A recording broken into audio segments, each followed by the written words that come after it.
development and growth in Scotland, and that resource from non-domestic raise flows straight to local government. Many thanks. And we now move on to the next item of business, which is a debate on motion number 9557 in the name of Alison McInnes on Stop and Search. Invite members who wish to speak in this debate to press the request to speak buttons now or as soon as possible. And if you are ready, I now call on Alison McInnes to speak to and move the motion. 10 minutes, please, Ms McInnes. Thank you very much, Presiding Officer, and it's a privilege to open this debate on behalf of the Scottish Liberal Democrats. Yesterday marked the first anniversary of Police Scotland and the abolition of Scotland's 8 regional forces. As members will be well aware, we opposed the creation of the single force, fearing that it was based upon deficient legislation, that savings claims were unproven, and that it would lead to a one-size-fits-all approach to policing in our local communities. Many of our concerns have been justified. However, one issue we did not anticipate was Police Scotland's zeal for stop and search. Well, Irene and I have regularly questioned the First Minister and the Justice Secretary about this, and they've both assured us, as recently as last week, that there's nothing we should be remotely concerned about. That's even after the Chief Constable admitted figures are being falsely recorded. But the manipulation of statistics is just the latest in a series of revelations on the extent and basis of stop and search in Scotland. Under this SNP government, the use of stop and search has risen many times over. And since the formation of Police Scotland, this increase has been extended out with Strathclyde. A Liberal Democrat Freedom of Information request uncovered an unprecedented surge in the use of the tactic in every other region. A 516% increase year-on-year in Fife during the first 4 months of Police Scotland. The number of searches in Tayside more than doubled. So, why does this warrant the attentions of this Parliament? Why should we worry about the pervasive deployment of this tactic throughout Scotland if, as the Police and the Justice Secretary claim, it's keeping communities and young people safe? Well, it should worry us as legislators because there is no legal basis for 3/4 of the searches conducted in Scotland, all of those that are non-statutory. The power to search an individual without legal cause has been appropriated by the police without due parliamentary scrutiny or approval, and I think that's intolerable in a mature democracy. In the absence of codification, police are conducting so-called consensual searches with no suspicion of any wrongdoing. There is no requirement to tell people they have a right to refuse, and without this, any consent acquired is surely ill-informed. It is, to all intents and purposes, a command based upon exploiting the power gap between the officer and the subject. And no authority has yet been able to explain to me how the 500 children under 10 who were stopped and searched in 2010 alone, almost certainly without their parents present, are qualified to give consent. Or the dozens of children, indeed aged 7 or younger, that we know are being searched. Furthermore, the police do not record any details if a search is unsuccessful, as occurs 4 out of 5 of the times. Nor is the subject given a written record of the encounter, a crucial safeguard in England. Such poor governance and recording procedures have led to Alan Miller, the chair of the Scottish Human Rights Commission, describing the practice as largely unregulated and unaccountable. And it renders the system vulnerable to challenge under the Human Rights Act, which dictates that deprivations of liberty and invasions of privacy by the police must be lawful and properly documented. Discrepancies between how the tactic is employed around Scotland means that there are disparities in access to legal safeguards. The extensive use of non-statutory powers in Strathclyde means that 3/4 of those searched in 2010 were told little or nothing about why they were being subjected to the procedure. Conversely, 90% of the searches in the northern region at that time were statutory and subjects were given more information.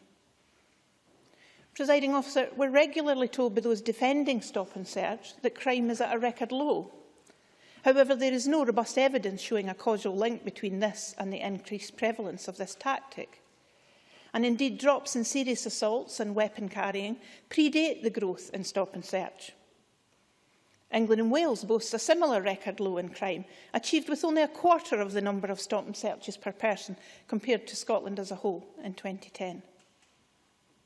Presiding Officer, the Justice Secretary also tells us that because only a small number of complaints have been received, we can safely assume everything is fine. Instead, I fear this is because people don't know and aren't told their rights. They don't know about Police Scotland's and the PERC's complaint and review systems. And you know, I fear it may reveal a great deal about those who are disproportionately and persistently targeted. Young people who are disaffected and disengaged. Young people whose concerns are too often not heard. Young people whose views of the police, in the absence of any perceptible form of redress, may be irreparably tainted by such experiences. The Scottish Centre for Crime and Justice Research's recent study of stop and search in Scotland made compelling reading. It concluded the disproportionate use of stop and search against young people is out of kilter with both offending patterns and indeed the welfarist approach to juvenile justice in Scotland. And it highlighted concerns that this could amount to discrimination that again contravenes the Human Rights Act. On average, each 16-year-old male in Glasgow was stopped on 4 occasions in 2010. Such figures led to the Children's Commissioner, Tam Bailey, warning a mass exercise of searching young people without safeguards risks negative and unintended consequences. The Together Alliance for Children's Rights, which consists of Bernardo's, Children First, Children in Scotland and many more, agree. The Justice Subcommittee last month heard from Chief Superintendent Gary McEwen. He told us officers in Fife visit high schools once a month to help children understand that they are being stopped and searched deters violence and protects their safety. There was no suggestion that they're enlightened about their rights during this forum, and therefore I wonder whether such exercises compound the lack of understanding, unduly normalising the procedure or suppressing genuine grievances. Presiding Officer, there is no scope for effective scrutiny of this tactic. Ghost entries may be only the tip of the iceberg. Indeed, there is a real risk that the recording of positive results upon which this policy is justified is at best inconsistent and at worst similarly manipulated. The public are unable to find out how many times any one person has been searched, how the police responded to so-called positive searches, or even seek information on negative searches that they were subjected to. The Sunday Herald last weekend reported that it submitted an FOI asking where the 500,000 searches carried out by Police Scotland between April and December took place. Police Scotland told the newspaper it couldn't release the figures because doing so would be harmful and could lead to misleading conclusions being drawn by non-experts. While I appreciate an SPA review ongoing, Police Scotland seem to be hushing up this information for PR purposes and to prevent its publication because the public might use the facts to draw their own conclusions is both astonishing and patronising. People must be able to find out what is really happening in their area. Such an attitude to transparency will do little to dispel the concerns of academics, of charities and watchdogs, and the Minister's blasé approach to protecting civil liberties, to ensuring that there are sufficient safeguards, does not inspire confidence. On Saturday, the Scottish Liberal Democrat Conference in Aberdeen unanimously affirmed their concerns about the way this tactic is being deployed. We will therefore, not at the moment, we will therefore introduce amendments to the Criminal Justice Bill and present Parliament with an opportunity to improve the regulatory regime and ensure every search has a robust legal basis. Let me be clear, we don't intend to confiscate statutory powers. As the motion notes, applied properly, the tactic is an appropriate and legitimate part of the policing toolkit. However, in its current form, the extensive use of unregulated stop and search powers threatens civil liberties. It threatens to alienate whole sections of our communities. It threatens to erode the trust, relationships and public respect upon which the police depend. And it threatens Scotland's model of policing by consent. Statistics from the Centre for Crime and Justice Research show that statutory searches are far more successful and proportionate because they are based upon, of course, robust suspicion, targeting suspicious behaviour, not types of people. If detection is indeed the aim, it is the only common sense option. And from a civil liberties perspective, it is the only tolerable option. In closing, I would remind the Justice Secretary, who has asserted in his amendment that stop and search is an operational matter, that independence of the police does not equate to allowing them the freedom to do what they like. Rather, it is our responsibility as legislators to provide the framework within which we expect the police to operate. A legal framework that ensures the use of this tactic is transparent, fair, consistent and evidence-led is the least that the public would expect. Failing to respond to the problems that have been identified, illiberal, arbitrary intrusions and a system open to all manner of abuse would reflect badly both upon the police and this Parliament. Many thanks. I now call on Cabinet Secretary Kenny McCaskill to speak to and move Amendment 9557.2. Cabinet Secretary, 7 minutes. We are tight for time today. Please. Thank you, Deputy Presiding Officer. I welcome the chance to respond to the motion lodged by Alison McInnes this afternoon. It is an important issue. That's why it's so disappointing that the Liberal Democrats have chosen to be so negative in the way they have addressed it, not just today but in the past weeks.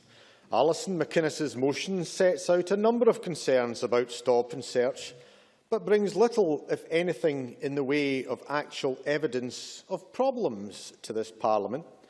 She talks about unfounded searches, children being stopped without reason, and people's human rights being abused.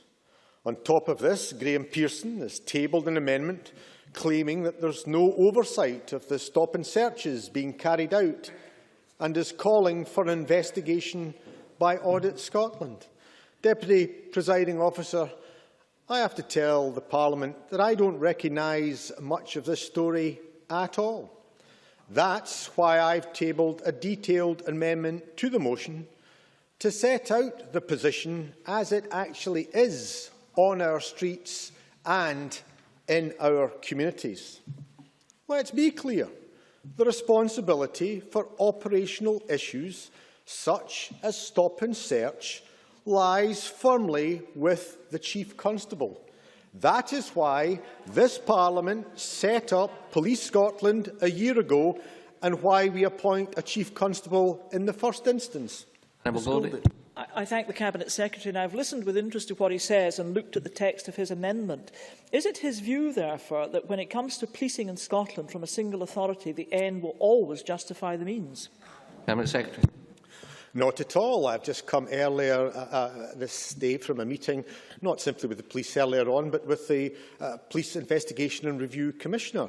We established through Parliament, across a majority in this chamber, not simply the administration, a view that there should be a police authority that would hold the Chief to account. We have a Justice Subcommittee to challenge because of the importance and the recognition of a national agency, and equally we also have the HM Inspector of Constabulary. So I think we established a situation where there can be and must be review. We gave individuals and authority challenging remits, and I believe that they're actually performing remarkably well. In carrying out his duties, the Chief and his officers have clear policy of carrying out properly conducted, properly targeted stop and search operations.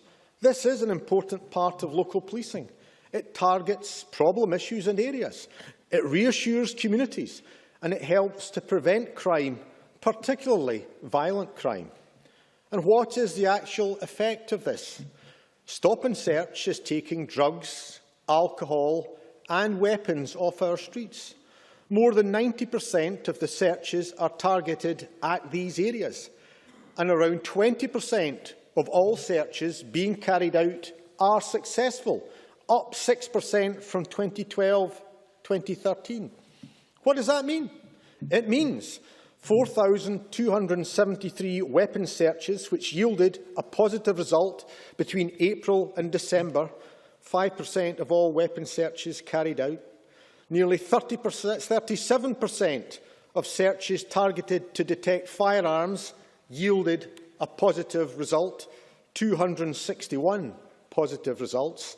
A 60% drop in crimes of handling an offensive weapon since 06-07.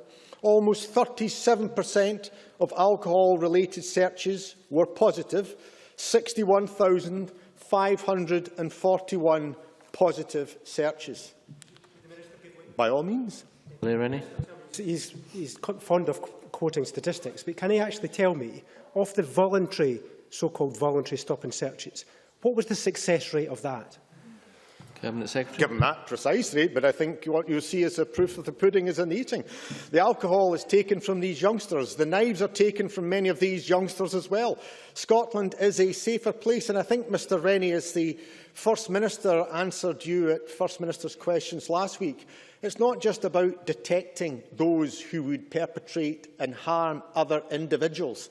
It's also about protecting those who want to go about their communities safely, who don't want to be prisoners in their own home. We know that those most likely to perpetrate an offence, certainly one with a knife, are young men.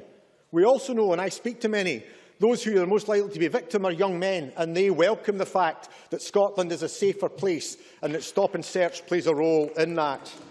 That's why crime is at a 39-year low. That's why the fear of crime is down. That's why people are feeling safer on our streets and in our communities. The recent Crime and Justice survey shows that 72% of people feel safe walking alone after dark, compared, Mr Rennie, to 66% in 08-09. The real point, Deputy Presiding Officer, is that people do welcome this approach. Just last week I was at an event in Greenock, speaking to young people about No Knives, Better Lives campaign. Many of those I was speaking to understand that education and indeed the prevention tactics combine to make our cities safer. They welcomed the stop and search. But it's not just me. Jackie Brock, the Chief Executive of Children in Scotland, said in January, Police Scotland's track record in supporting young people means they're well placed to understand how to get young people on board with sensible and fair measures to prevent crime. Ross Duker, Professor of Criminology, equally echoed that in comments he has made. And indeed, even the former Liberal Democrat Justice spokesman in the last Parliament, Robert Brown, acknowledged the important impact stop and search has when he said in 2010, the single thing which deters people from criminal behaviour is the likelihood of being caught. The stop and searches carried out by Strathclyde Police have been very effective. The former Tory MSP and convener of the Justice Committee, Bill Aitken, said in 2008, if 1 in 12 searches is positive, then that is a crime that has been detected or a knife that has been taken off someone. These searches save lives. In response to a knife attack, he said, police must use their stop and search powers. I don't know what has changed for the Tories since we've moved from 1 in 12 to a success rate of 20%. Let me be clear. Thank you, Deputy Presiding Officer. The Chief Constable has a responsibility to ensure the use of stop and search procedures on our streets, whether founded in a particular piece of legislation or undertaken on a voluntary basis, is used carefully and appropriately.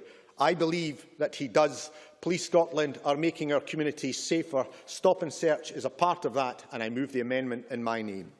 Many thanks. Now call on Graham Pearson to speak to and move Amendment 9557.1. Mr Pearson, up to 5 minutes, please. Thank you, Deputy Presiding Officer. I move to support the amendment in my name, which I understand, because of the preemptive amendment from the Government, is unlikely to achieve a vote at the end of the day. And to that extent, I'm disappointed.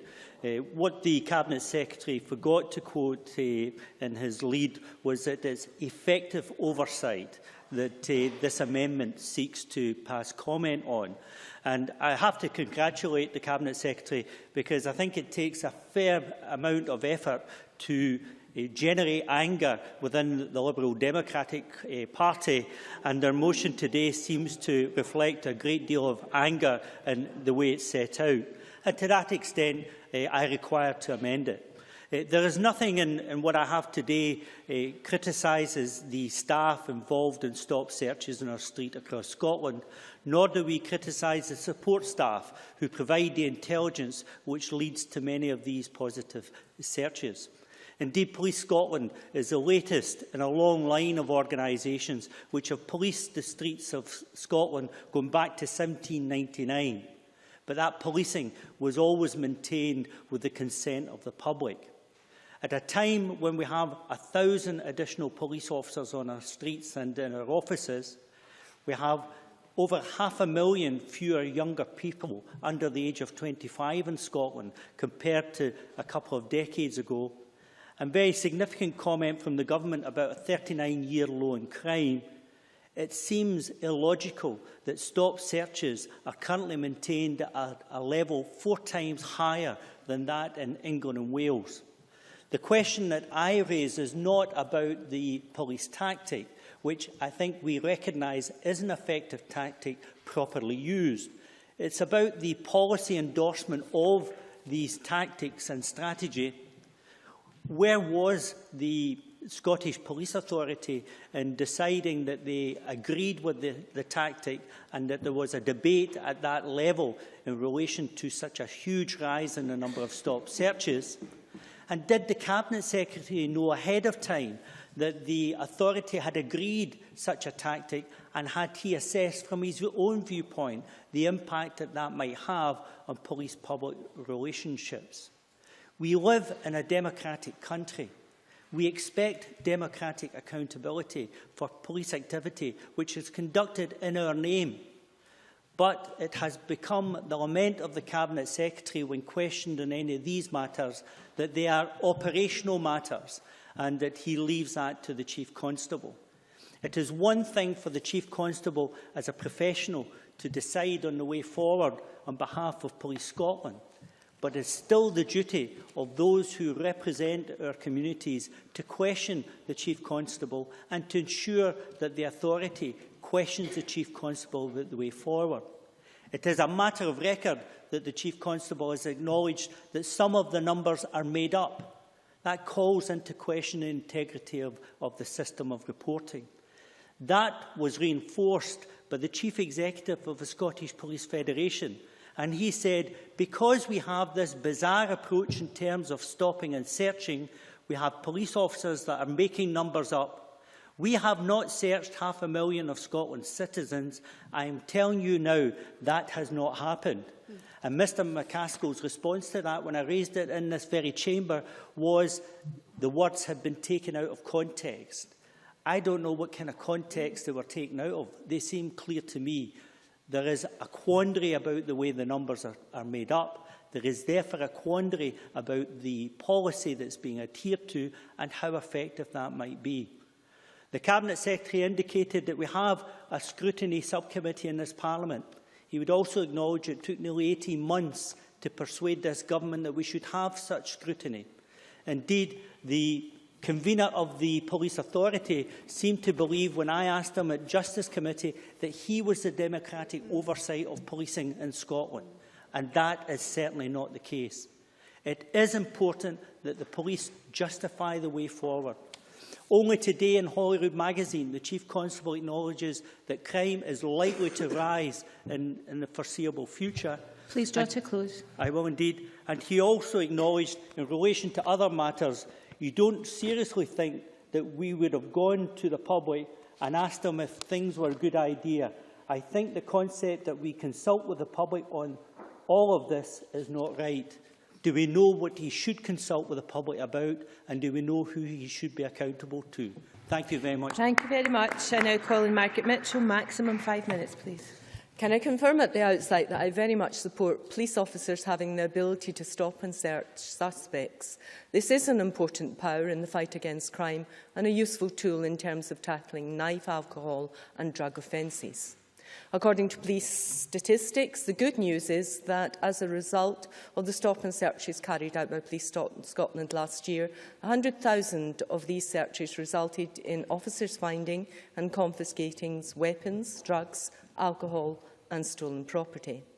However, the bad and decidedly alarming news is, according to the admission by the Chief Constable, statistics on stop and search are being made up.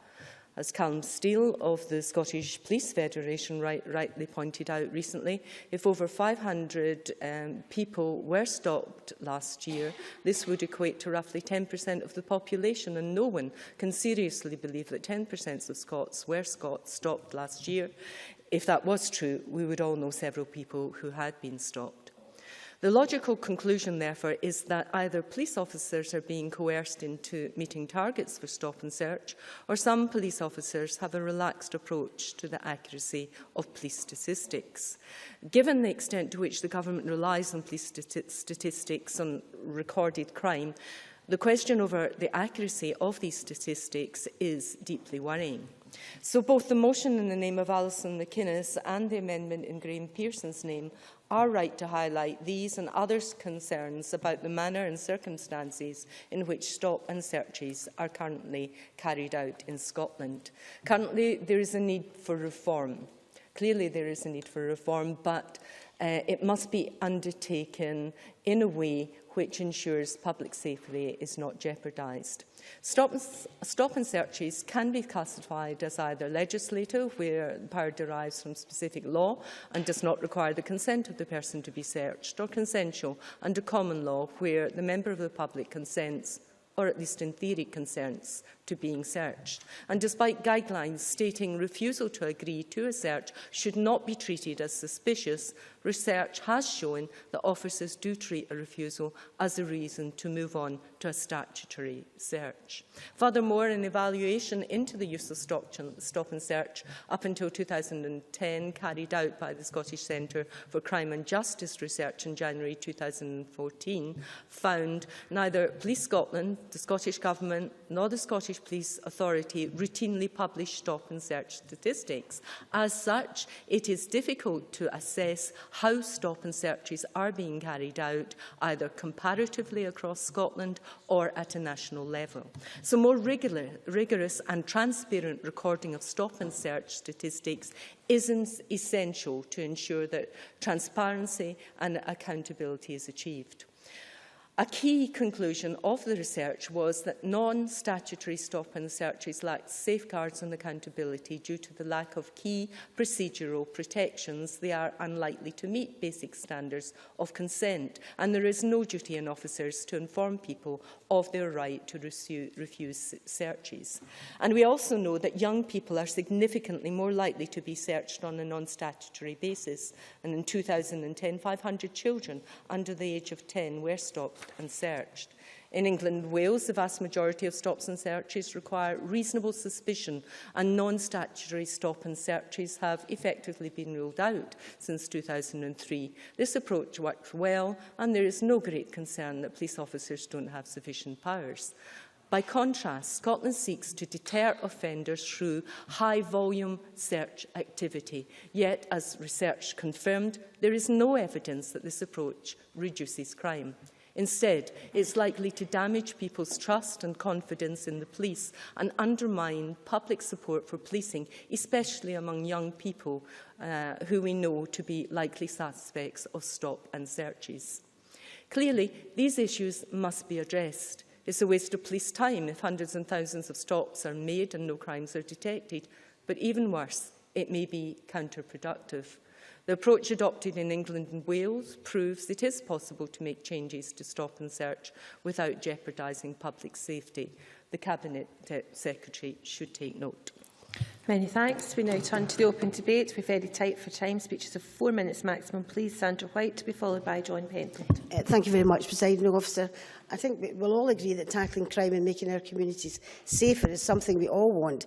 And with recorded crime at a 39-year low, I think this is something that's been welcomed. The fact that violent crime has halved and crime involving knives and other weapons has fallen by over 60%, I believe shows that we must be doing something right. Stop and search is an important tool that the police use in detecting and preventing crime, and indeed the Cabinet Secretary in his contribution mentioned previous Justice spokesperson for the Lib Dems, Robert Brown, who basically said stop and searches carried out by the police have been very effective, and I think we should remember that. Now, I want to touch on some of the Liberal Democrats have mentioned in their motion, and indeed Alison McInnes' contribution, and Margaret Mitchell mentioned this also, and that's regard to children. Now, I just want to give you an example how I saw this at first hand. I was out with the police in Glasgow City Centre, a very busy weekend, and we stopped a number of kids down at the waterfront in Glasgow, and we wandered down there. The police stopped and searched them, and they found alcohol in them. And a real cheap alcohol with a couple of sips of that, basically, you know, making them very ill and very vulnerable as well, not just to commit crime, but have crime committed against them. Now, what happened? Some of them were actually under the influence of alcohol, were taken into the police van where we were, sat there, talked to, asked where they lived. They ended up getting taken home. Now, that's a very positive aspect. It meant that these kids weren't taken to a police station, didn't have a criminal record. Parents were phoned and they were taken home. These were children that were very, very vulnerable. So Stop and Search actually protected them against crime being committed. I'm sorry, Margaret, I don't have time. When you think down at the waterfront, the Clydeside in Glasgow, if these kids had been there drinking that alcohol to 12 o'clock at night, something could have happened to them. So I look at the Stop and Search in that respect as a positive thing. It protected these kids from harm rather than anything else. Now, the Lib Dems have asked for scrutiny and the Labour Party have asked for Audit Scotland to intervene. Do you know, if you'd listened to the Cabinet Secretary last week and basically worked along with us rather than against us, you would know that the Scottish Police Authority has already announced it's carrying out a review of Stop and Search. Then this body, which has oversight of the police, I believe is the correct one to do this. Now, Graham Pearson's amendment on behalf of the Labour Party clearly, and the speech clearly doesn't recognise this. Calling for the Cabinet Secretary to take control of the police, I think is kind of somewhat bizarre.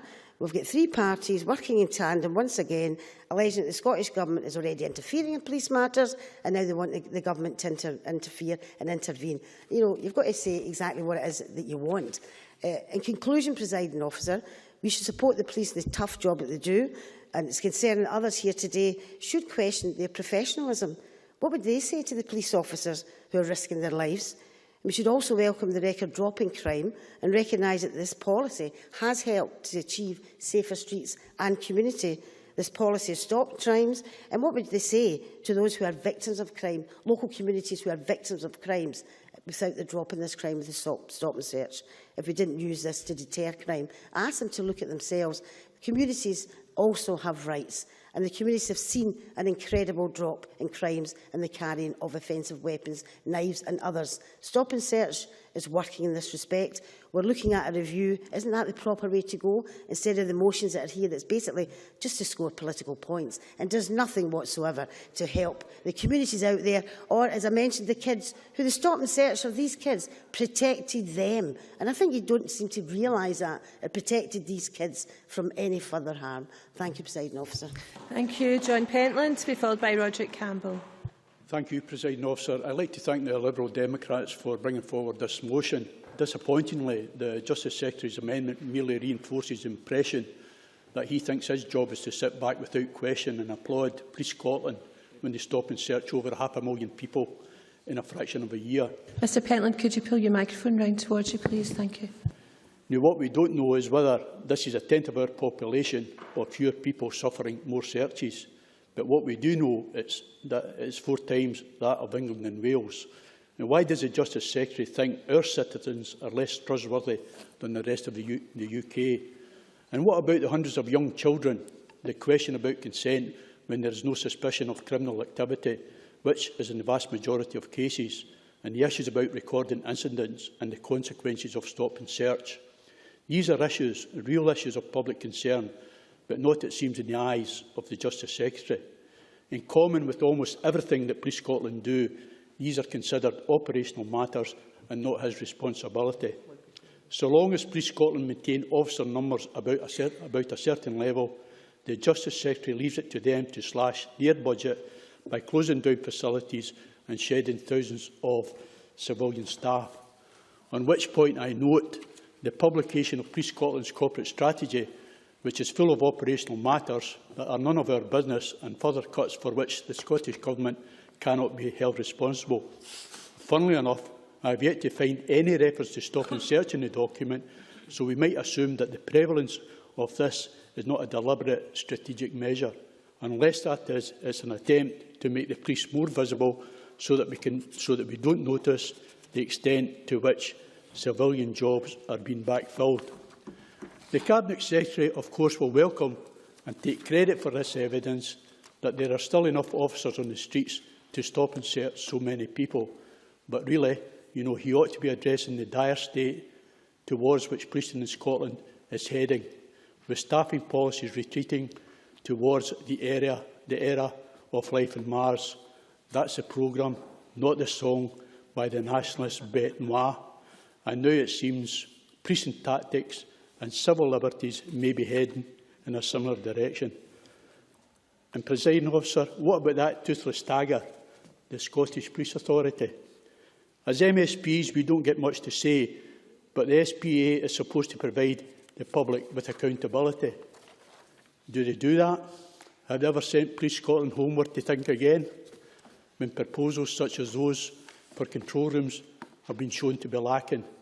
Why are they just rubber stamping everything, regardless of lack of consultation, lack of evidence and lack of scrutiny? Presiding Officer, in conclusion, if the SPA were a football team, the public would be demanding the resignation of the person who picked them. So, Presiding Officer, why should the Justice Secretary be any different? Thank you very much. Roger Campbell, to be followed by Hugh Henry. Thank you, Presiding Officer. I'd like to begin by stating what is perhaps the obvious. I'm completely against the idea of fiddled or made-up figures from any public body. I'm sure we all right across the chamber share that view, and I'm sure Stephen House shares that view too.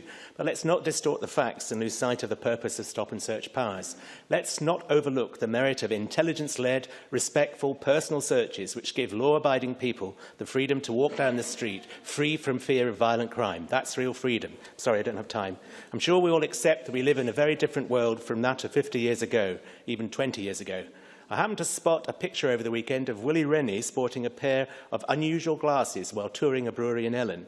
It may be that those glasses were a necessary safety measure, or it may be that those rose-tinted glasses were handed out at the Sunshine Party conference last weekend. Whatever the case may be, I can't help but think the Liberal Democrat view of modern policing would be better suited to the 1950s, when bobbies on the beat would stop for a chat about the weather and all the citizens were law-abiding and never carried knives.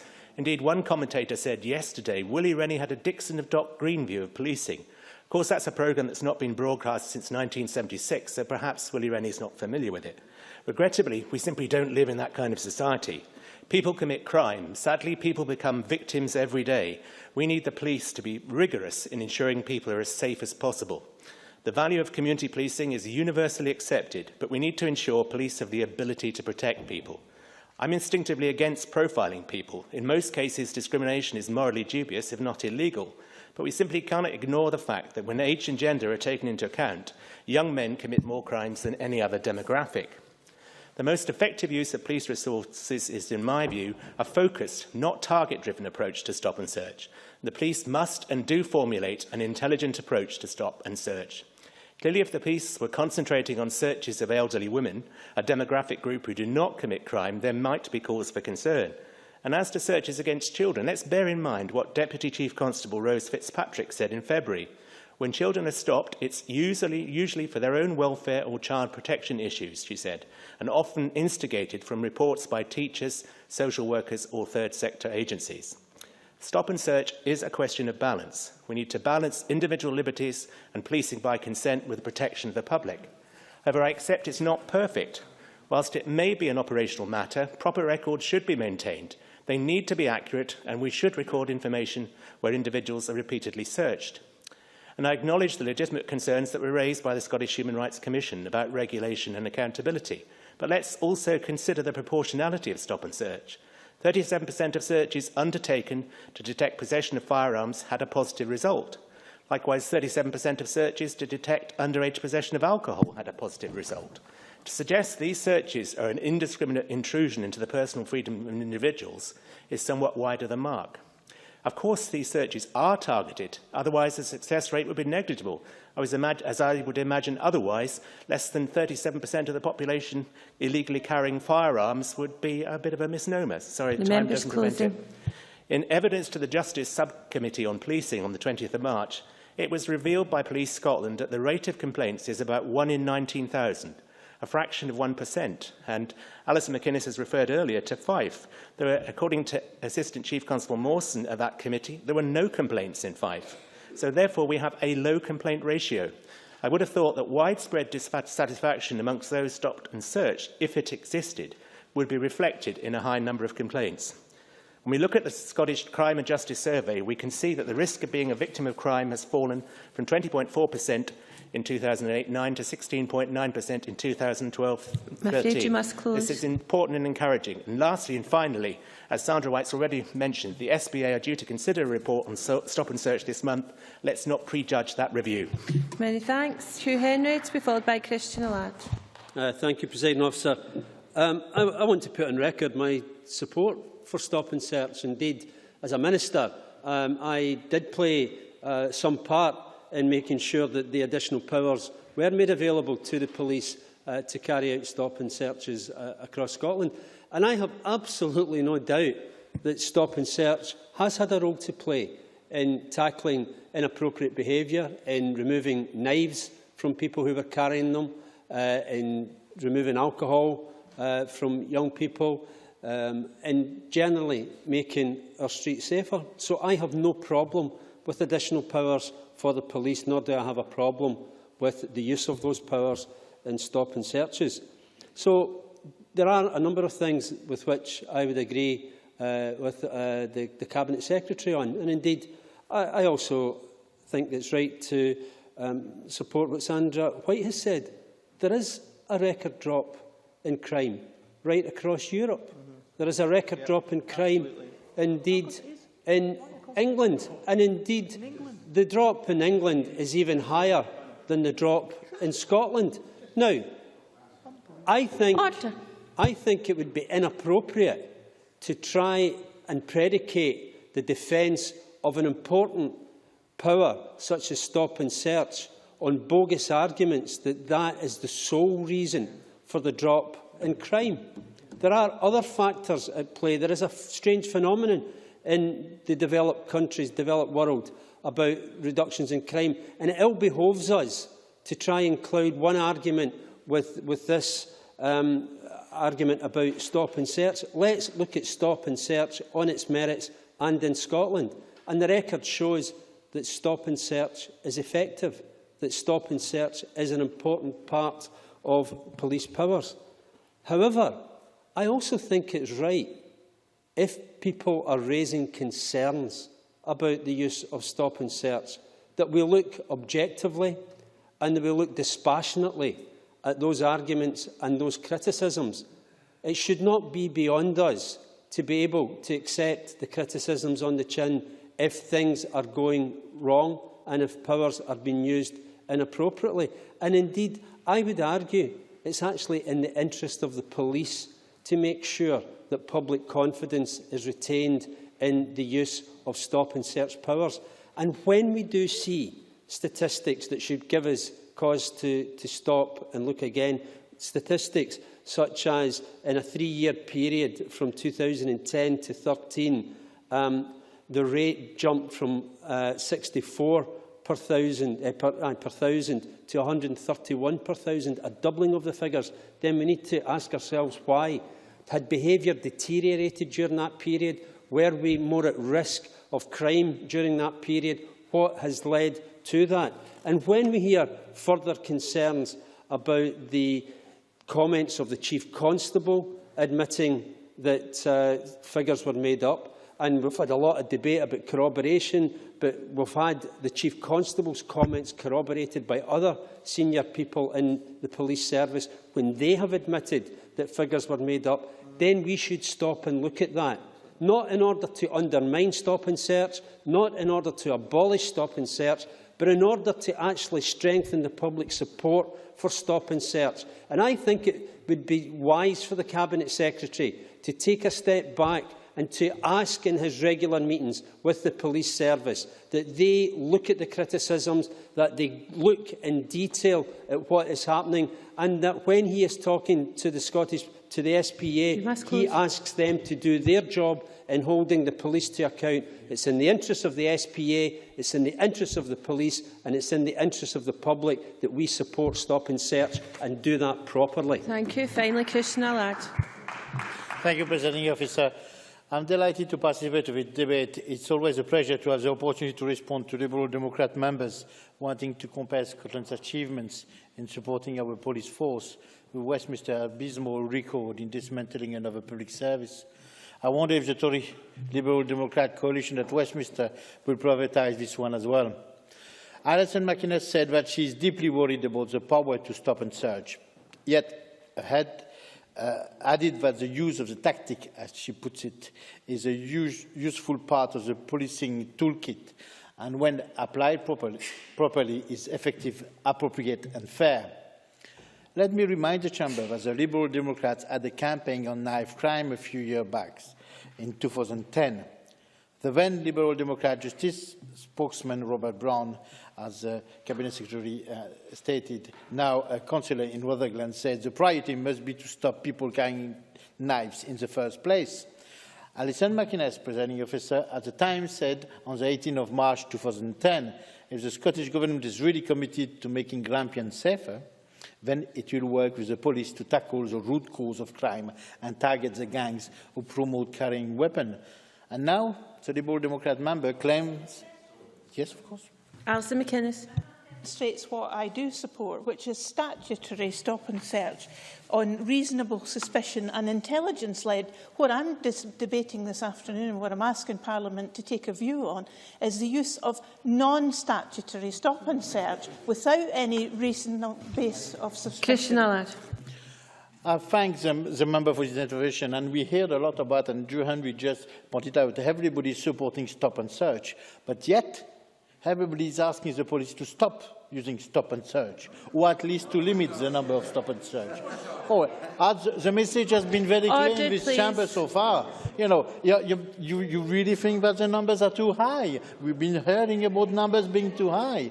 I'll take an intervention. We're against disproportionate stop and search and the huge numbers that are there to deter that don't reduce crime. Huge numbers. Thank you very much to back up my point. Huge numbers indeed. You want to stop and search, having less and less of it. But I take a different point of view. I congratulate Police Scotland for the increase of 6% of stop and search success rate. Is that we've got to look at. And of course, less than 0.01% of all stop and searches have resulted in a complaint since April last year. A near perfect customer satisfaction. Presiding officer, that is another reason why the public feels safer in our communities. We promised an extra 1,000 extra police. We delivered and maintained the number despite the Westminster cuts imposed on us. In England and Wales, where the Liberal Democrats are sharing power, the number of police officers have plummeted, a decrease of 11%. In their own 2010 manifesto, presiding officers, the Liberal Democrats committed to pay for 3,000 more police in the beat. I don't know if Alison McInnes signed this pledge with Sir Robert Smith MP and Sir Malcolm Bruce MP, but I would like to know what happened to that pledge now that we are in government at Westminster. It comes to two simple questions, this debate, presiding officer. Who do you trust in protecting our communities, and do you trust in protecting public services? I trust police officers across Scotland to protect us, and I trust this Scottish Government to protect Police Scotland against Westminster cuts. Visible police presence is what Scotland communities all want, in Glasgow and in the north east of Scotland. It is what we are getting from this government. I'm proud of Police Scotland's early achievements building on the past successes of the service. Stop and search is an important part of Police Scotland toolkit, and it's effective, appropriate and fair. Thank you. We now turn to the closing speeches. I call on Annabel Goldie. Maximum 4 minutes, please. Thank you, Deputy Presiding Officer. Perhaps I can frame this debate within the parameters of which I think everyone in this Parliament can agree. On the one hand, we all want the police to be effective law enforcers. On the other hand, we all want the fundamental right of the freedom of the individual to be respected and protected. And there will always be a tension between these two objectives. A functioning balance has to be identified. And let's be clear why. An omnipotent, unaccountable police force delivers a police state. A totally unchecked, unregulated environment for the individual delivers anarchy. And there is nothing new about such debate. Constitutional law has wrestled with these issues over decades and centuries. But in Scotland in 2014, there is one significant difference: a single police force. Police Scotland closely liaising with government, but with no democratic facility for public transparency and accountability. And that structure per se, Deputy Presiding Officer, weighs the scales in favour of the police. Now that has to be counterbalanced by overt action from Police Scotland to compensate for its powerful status as a law enforcement monopoly. Because on such a sensitive issue as stop and search, without that counterbalance, the cards are stacked against the public interest. And that leads to suspicion, to resentment, and very undesirably, to anger. These are precisely the emotions which no police force wants to generate. So in relation to stop and search, what do we know? that between April and December in 2013, over 500,000 stop and searches were carried out across Scotland. That's about 10% of the population. We do not know, but we understand that some of these proceeded on a statutory basis, requiring the officer to have either reasonable suspicion of criminal activity or reasonable cause to suspect that an individual member of the public is in possession of a certain item, for example, drugs, weapons or stolen goods, in order to have the power to conduct such a search. However, we do know that the vast majority of stop and searches are carried out on a non-statutory basis requiring verbal consent. Now, astonishingly, apparently Police Scotland, the Scottish Government and the Scottish Police Authority do not routinely publish stop and search statistics, nor can they confirm the reliability of such data as is published, which I think I'm not alone in finding staggering. On an issue as fundamental as this, we need basic facts, because the point is, without these basic facts, there is no counterbalance. So perversely, it is actually every bit as much in the interest of Police Scotland as in the public interest to have these facts. For example, in each year, how many actual instances of stop and search are there? Are they statutory or voluntary? What does the search disclose? And what is the geographic spread based on local authority area? If as greater reliance is being placed on voluntary stop and search as seems to be the case, I am a little uneasy. People do not readily want to fall foul of the police, and they may be apprehensive about refusing consent. Equally, if they consider police interest was excessive or overzealous, for exactly the same reason they may be reluctant to complain. The point is that in a free society, there is a presumption of innocence, that we are lawfully going about our lawful business, unless the police have a reasonable suspicion of criminal activity or a reasonable cause to suspect that an individual member of the public is in possession of some incriminating item. Deputy Presiding Officer, what is unacceptable is that a single police force with no meaningful public accountability can currently act in such a powerful but opaque and unaccountable manner. And Hugh Henry is absolutely right. For the sake of the police force and the public, that has got to change. Many thanks. I now call Elaine Murray. Up to 4 minutes, please. Thank you, Presiding Officer. And this is an important issue which has raised significant concern, especially as instances of stop and search in Scotland are so much higher per head of population than in England and Wales, where crime is also falling. So it's not as a consequence. Now, can I start by saying that I'm old enough to remember the sus laws in England in the 1970s and the riots in various cities which resulted from the anger their use engendered within ethnic minority communities. Now, let's be clear from the start that no one on these benches who raises concerns about the current stop and search practices in Scotland is in any way equating the behaviour of police officers of Police Scotland today with those of police officers in England and Wales in the 1970s and 1980s. As others have said, as Hugh Henry amply demonstrated in his contribution, properly applied stop and search is a useful tool. Nevertheless, the use of these powers is a very sensitive matter, and it must be robustly monitored. Evidence must be fully transparent and easily accessible if concerns about the use of these powers is to be allayed. Last summer, I was contacted by constituents, a local doctor of Asian ethnic background who had been stopped by officers of Police Scotland as he left Glasgow Airport. He was briefly questioned and left amicably. However, he felt from anecdotal discussions with colleagues afterwards that those of minority ethnic backgrounds were more likely to have similar experiences. I took this up with the Cabinet Secretary and was advised in a letter dated 18th of August from him that although there had been a lack of consistency between forces in the past, since April last year, Police Scotland had been recording, and I quote, all stop and search incidents to a single national database which collects information such as the individual's age, gender and ethnic background. And I wonder, in summing up, if the Cabinet Secretary can confirm that today all stop and search incidents are now recorded by Police Scotland. Does all include non-statutory stop and search, or is all relative? Because Kath Murray, a postgraduate researcher at Edinburgh University, in a recent paper stated on the use of stop and search powers that neither Police Scotland, the Scottish Government nor the Scottish Police Authority routinely publish stop and search statistics.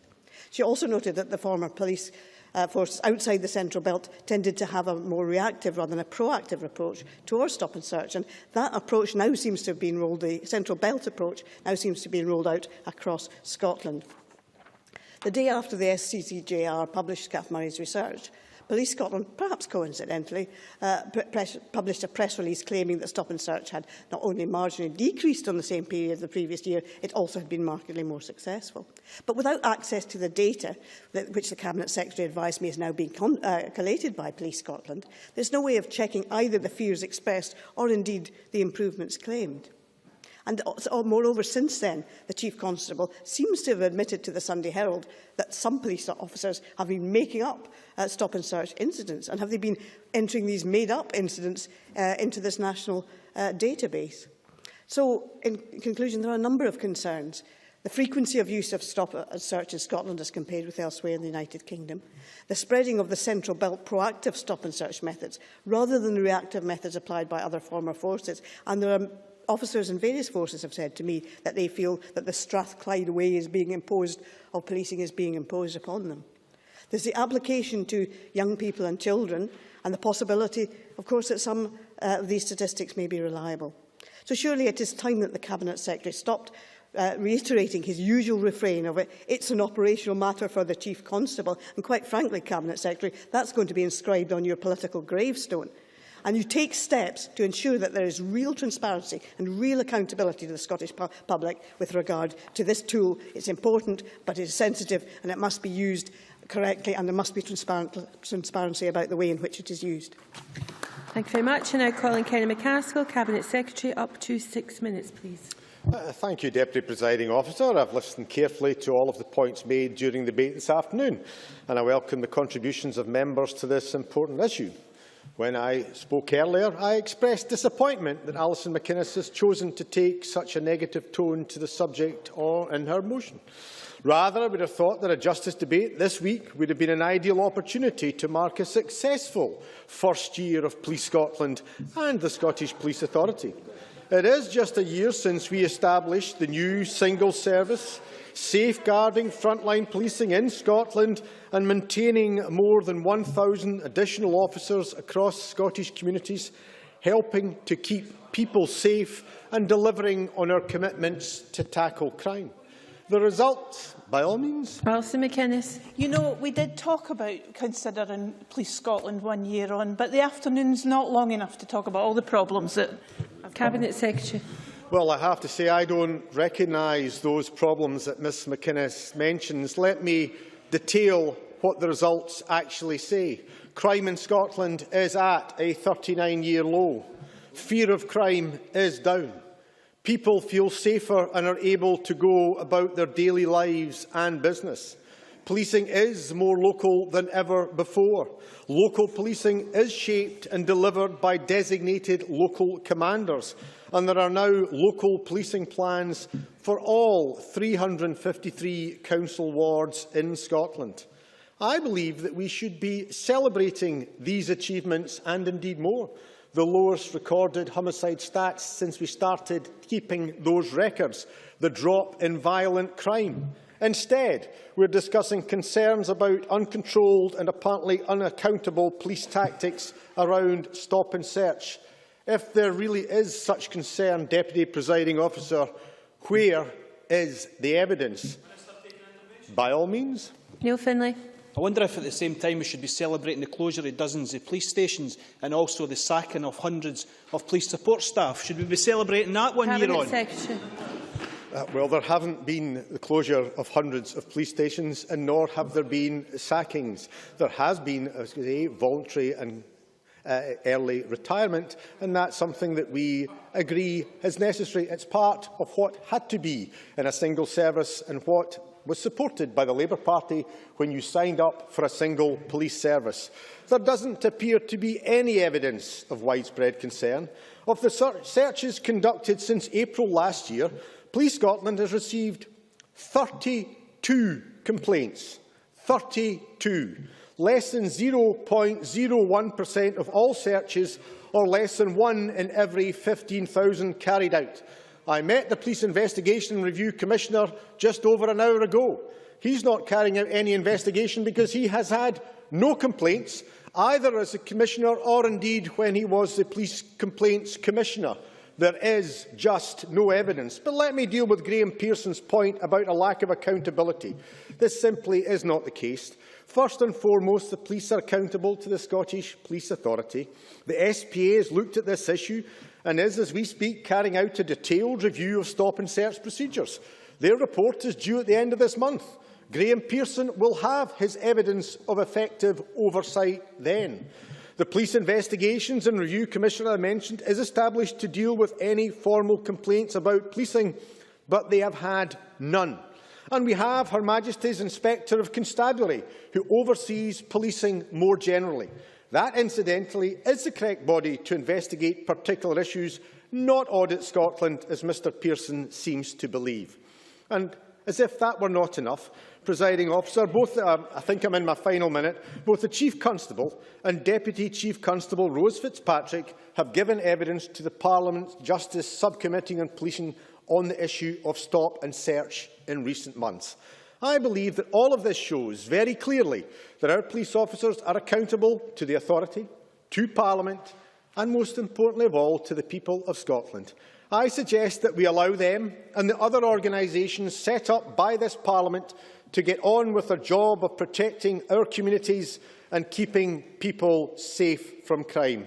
Deputy Presiding Officer, I ask the Parliament to reject the motions from Alison McInnes and indeed the amendment from Graham Pearson, to support the amendment in my name and to actually give credit to the police for the outstanding service that us as parliamentarians and our communities receive from them on a daily basis. Thank you very much. Now calling Willie Rennie to wind up the debate. 8 minutes, please, Mr Rennie. Police stations closing to the public, control rooms closing, public spats between the Chief and the Chair of the Scottish Police Authority. No local democracy, morale is low, SNP representatives derided at the police staff conference, and those very staff now balloting for a strike. If that is success, I would hate to see failure. No, not just now. I want to put beyond doubt, however, our clear admiration for what police officers and staff do on our behalf. When we question the government's police policy, no one should interpret that as questioning the men and women who help to keep us safe on a daily basis. Because we admire our police so much, it is more the reason why we regret so deeply this government's approach. The traditions of the police are steadily, sometimes not so steadily, despite what the Justice Secretary says, is being eroded. Annabel Goldie, I think, got it right when she said this has been described as a balance between effective policing and our personal freedoms. I think that was right. But this government has adopted a mixture of ill-prepared, ill-thought-out, poor legislated reforms, together with a laissez-faire attitude to police power. It is interfering when it should not, and looking the other way when it should be stepping in. The police centralisation is an example of where they should have left well alone, and the stop and search is a clear example of where action is required. I have to commend Sandra White for her loyalty to her government ministers. Not only does she support the power of stop and search, but she is on the streets of Glasgow doing stop and search herself. I have to commend her for her loyalty to that. We've heard the numbers this afternoon. We estimate that the rise of stop and search now means in the last year alone there have been 750,000 searches. The bulk of those, Christian Allard, are non-statutory. That is our point this afternoon. We support the use of evidence-based, intelligence-led stop and search, but the non-statutory use of stop and search has now dominated the use has now dominated the stop and search landscape. It's quite clear there's an unprecedented surge, as Alison McInnes described it. I'll take an intervention. I would just like to ask Mr Rennie, which of the 20% and how many of the 20% of stop and searches that were successful does he think shouldn't have taken place? Willie Rennie.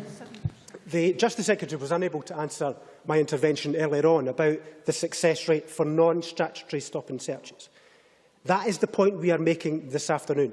It was 7%. And I would have thought if the Justice Secretary was doing his job, he would know that it was 7%. 7%, not 20%, 7%. Of course, we want to clamp down on crime. But Annabel Goldie is absolutely right. This is about the balance of personal freedoms and the effective use of the police. And Kenny McCaskill's laissez-faire approach to this is simply not helping. Now, we've also heard about serious concerns about stop and search in England, particularly in the Met. But as John Pentland rightly points out, the rate of stop and search here is many times higher than it is in England, but not a bat of an eyelid crosses Kenny McCaskill. It's farcical also for the Chief Constable to claim a reduction of stop and search in the last year. A 6% reduction based on a 400% increase is negligible and he should not create such a false impression when addressing such a serious matter. 750,000 searches, yet the First Minister tells us he is comfortable and satisfied. The report from the University of Edinburgh addresses the issue of consent. Whilst the principle of verbal consent is not codified within Scottish policing, it is commonly understood that consent is underpinned by three core elements. A person must be fully informed with the relevant information to make a decision. A person must have the legal capacity and competency to give consent. Consent must be given voluntarily. The report concludes that non-statutory stop and search is unlikely to meet these basic standards of consent. There is no duty on officers to inform people of their right to refuse searches, and searches are more likely to fall upon younger age groups whose ability to provide consent is questionable. Interview data from the report suggests that despite guidance to the contrary, refusing to be searched voluntarily may be treated as suspicious and used as grounds for moving to a statutory search. It's not clear that those subjected to stop and search are aware that they can refuse. It's not clear that they have been advised of their rights, and it's not clear that if they refuse, they will not face further action. And it's certainly not clear that how a 7-year-old girl can ever give her consent. Rod Campbell says that searches should be intelligence-led, but the non-statutory searches are based on no suspicion, or not on intelligence. He says that he's against profiling, but that's exactly what the non-statutory stop and search is. So he contradicts himself within his own statement. We've also been told there are no targets for stop and search, other than for results. Yes, that is the case now, as of this last 2 weeks. The Herald on the 1st of January reported that police officers had accused the police force of making them carry out unethical and illegal searches to meet targets. There were targets for the number of searches in January, but now there are only targets for results or success. That change is a clear admission that the Justice Secretary, and he should admit it, that her mistake has been made. Annabel Goldie, I thought, again, in very good contributions this afternoon, Annabel Goldie again, she talked about the ends justifying the means. How far is the Justice Secretary prepared to go? Why don't we increase stop and search even further, if that's what he reckoned is the most effective way? And rather embarrassingly, he cited Jackie Brock. Jackie Brock from Children in Scotland, who was the co-signatory to a letter from Together, which is the Scottish Alliance for Children's Rights. They spoke out against the extensive use of stop and search. They said there was a worrying concern about the disproportionate use based on targets rather than intelligence. Stop and search, they say, should not, and I quote, subject children to unnecessary and arbitrary intrusion into their daily lives. Scotland's Commissioner for Children and Young People has said there is a need for appropriate safeguards. The Scottish Human Rights Commission has said that stop and search is largely unregulated. All these people are speaking out, calling for action, but the Justice Secretary sits there and does nothing. Please draw to a close. The Justice Secretary says this is an operational matter. This is a matter for him to set the framework. And he smiles there, not really considering the seriousness of this matter. He needs to take responsibility for the framework in which the police operates. And if he does not implement an appropriate framework, he is not doing his duty that he deserves to this country. Thank you. Thank you. That concludes the debate. I'm afraid members must keep strictly to their times this afternoon, as time is very short. The next item of business is a debate on motion number 9558 in the name of Jim Hume on improving Scotland's mental health. If members could change seats as quickly as possible, please.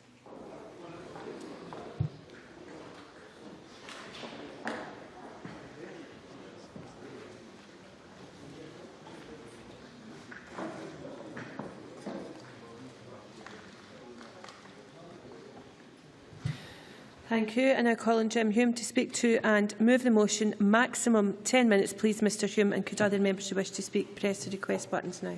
So thank you very much, Presiding Officer. It's a little over 15 months that have passed since this Parliament last had the chance to thoroughly debate mental health issues.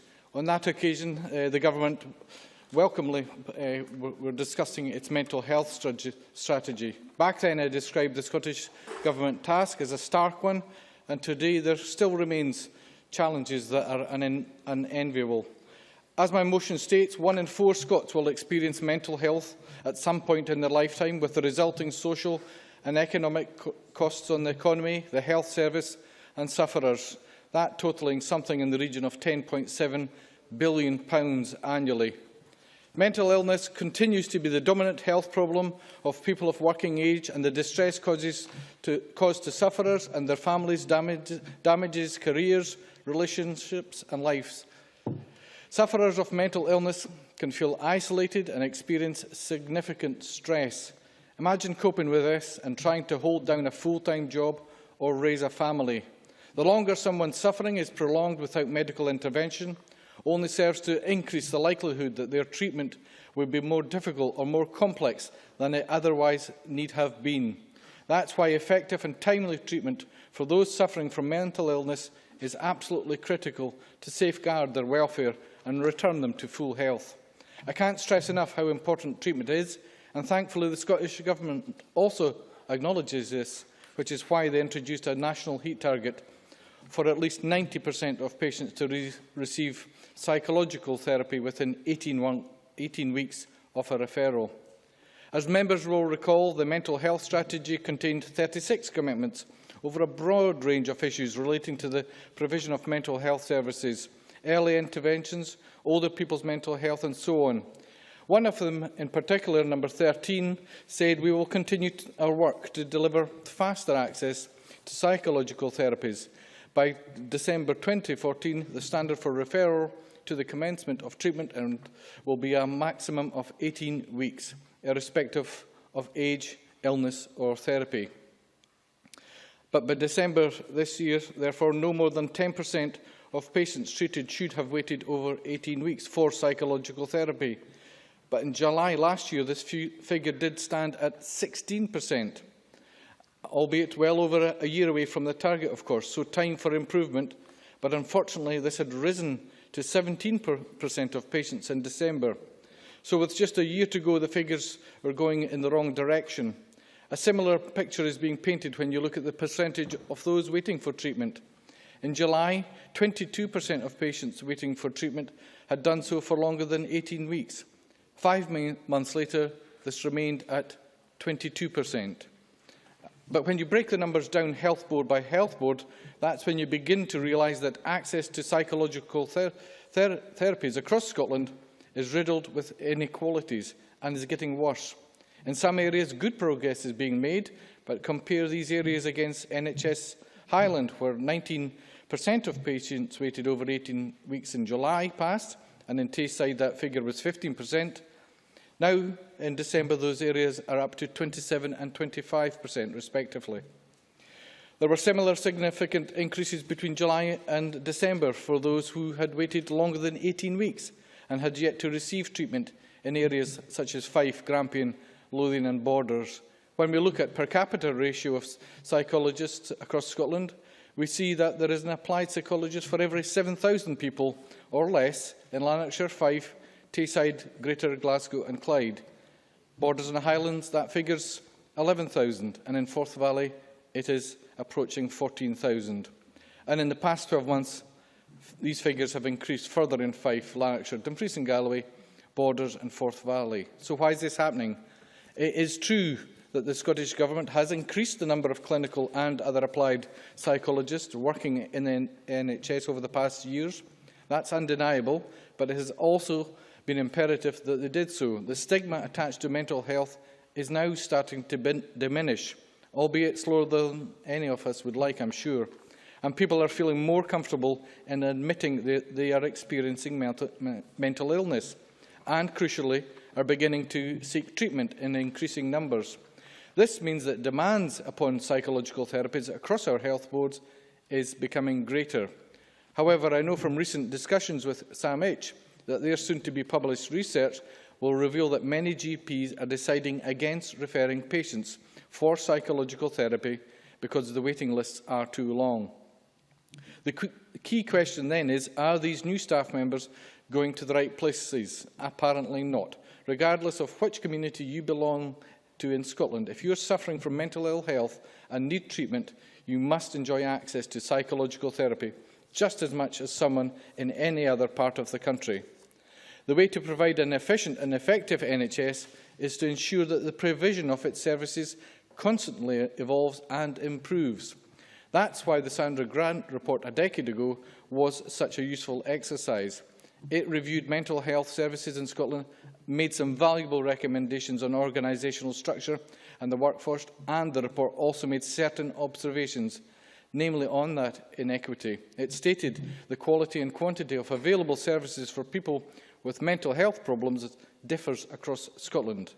And as I pointed out earlier, the Scottish Government still has areas to address with regards to inequity and clearly hasn't taken full cognizance of all Dr Grant's report.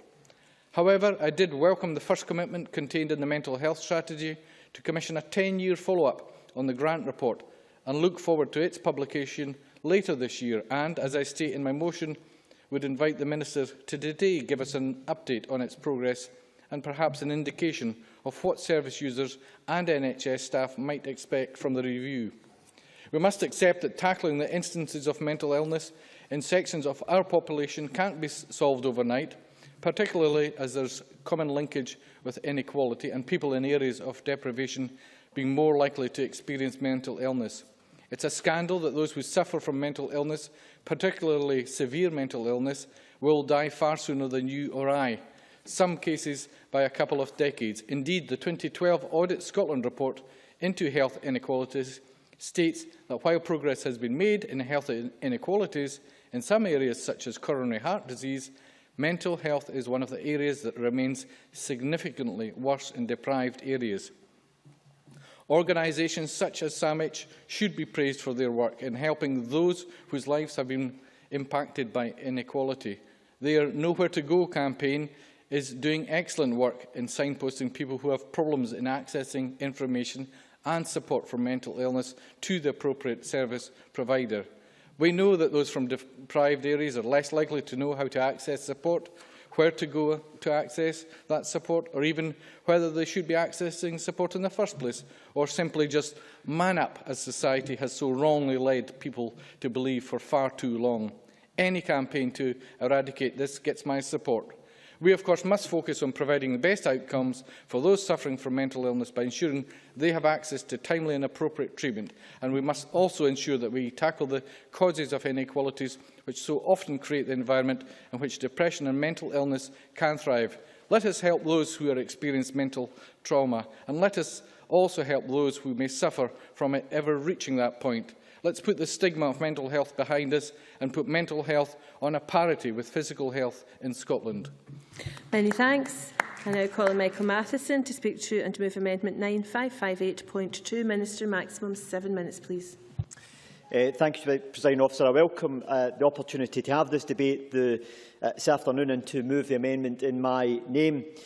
Mental health in Scotland has a high profile. Indeed, this Parliament has debated mental health on a regular basis. I want to see us thinking about mental health and physical health in the same ways.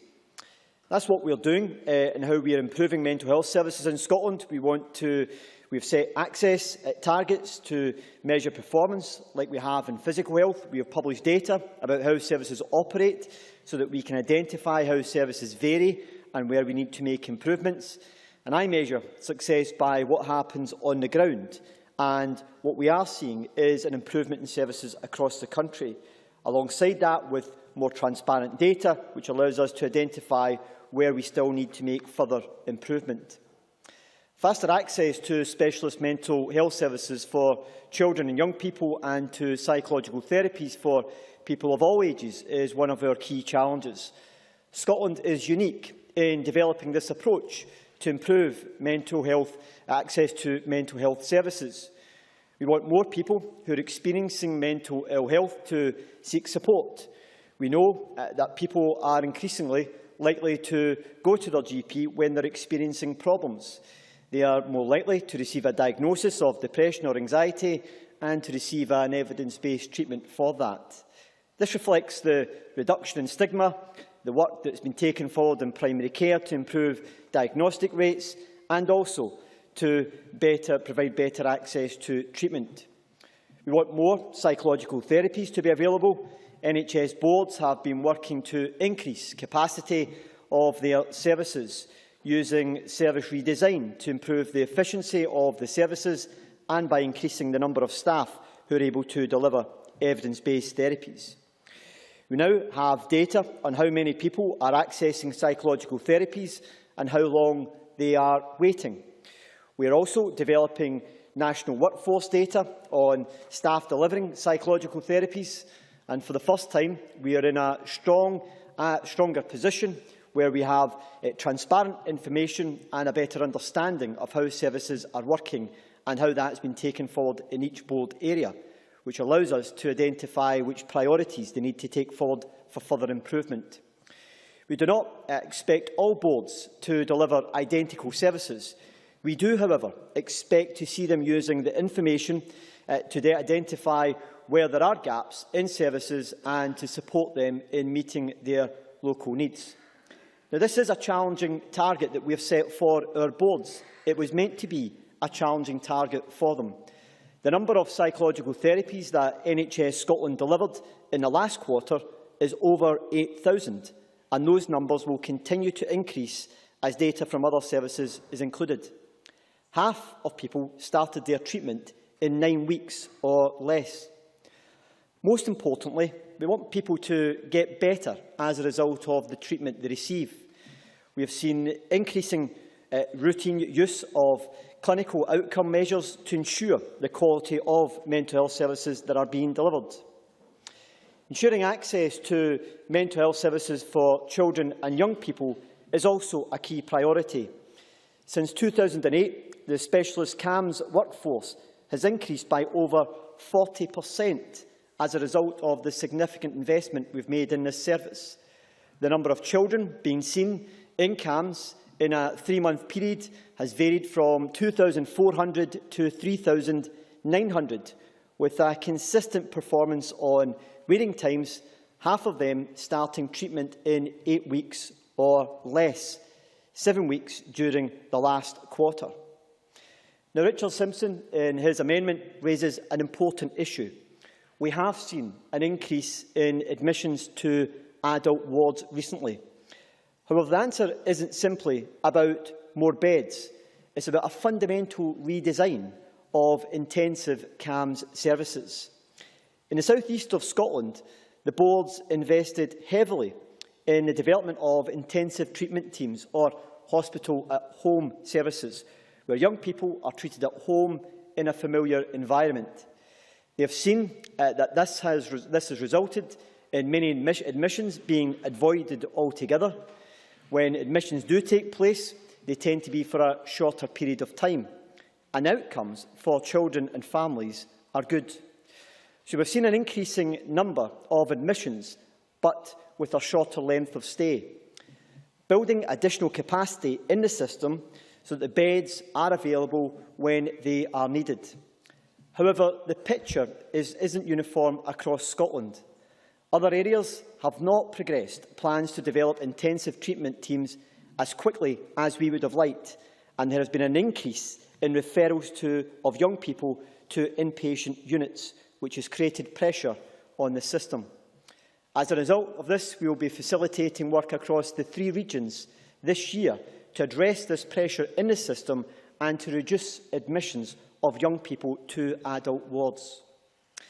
Now, the progress we have seen in improving mental health services has been established on data to help us understand variations across Scotland, to identify gaps and priorities, and the 10-year review that was referred to is a piece of work that is presently being taken forward at this point, taken forward by the Mental Health Foundation, Voices of Experience and Healthcare Improvement Scotland, and the report will be published later this year.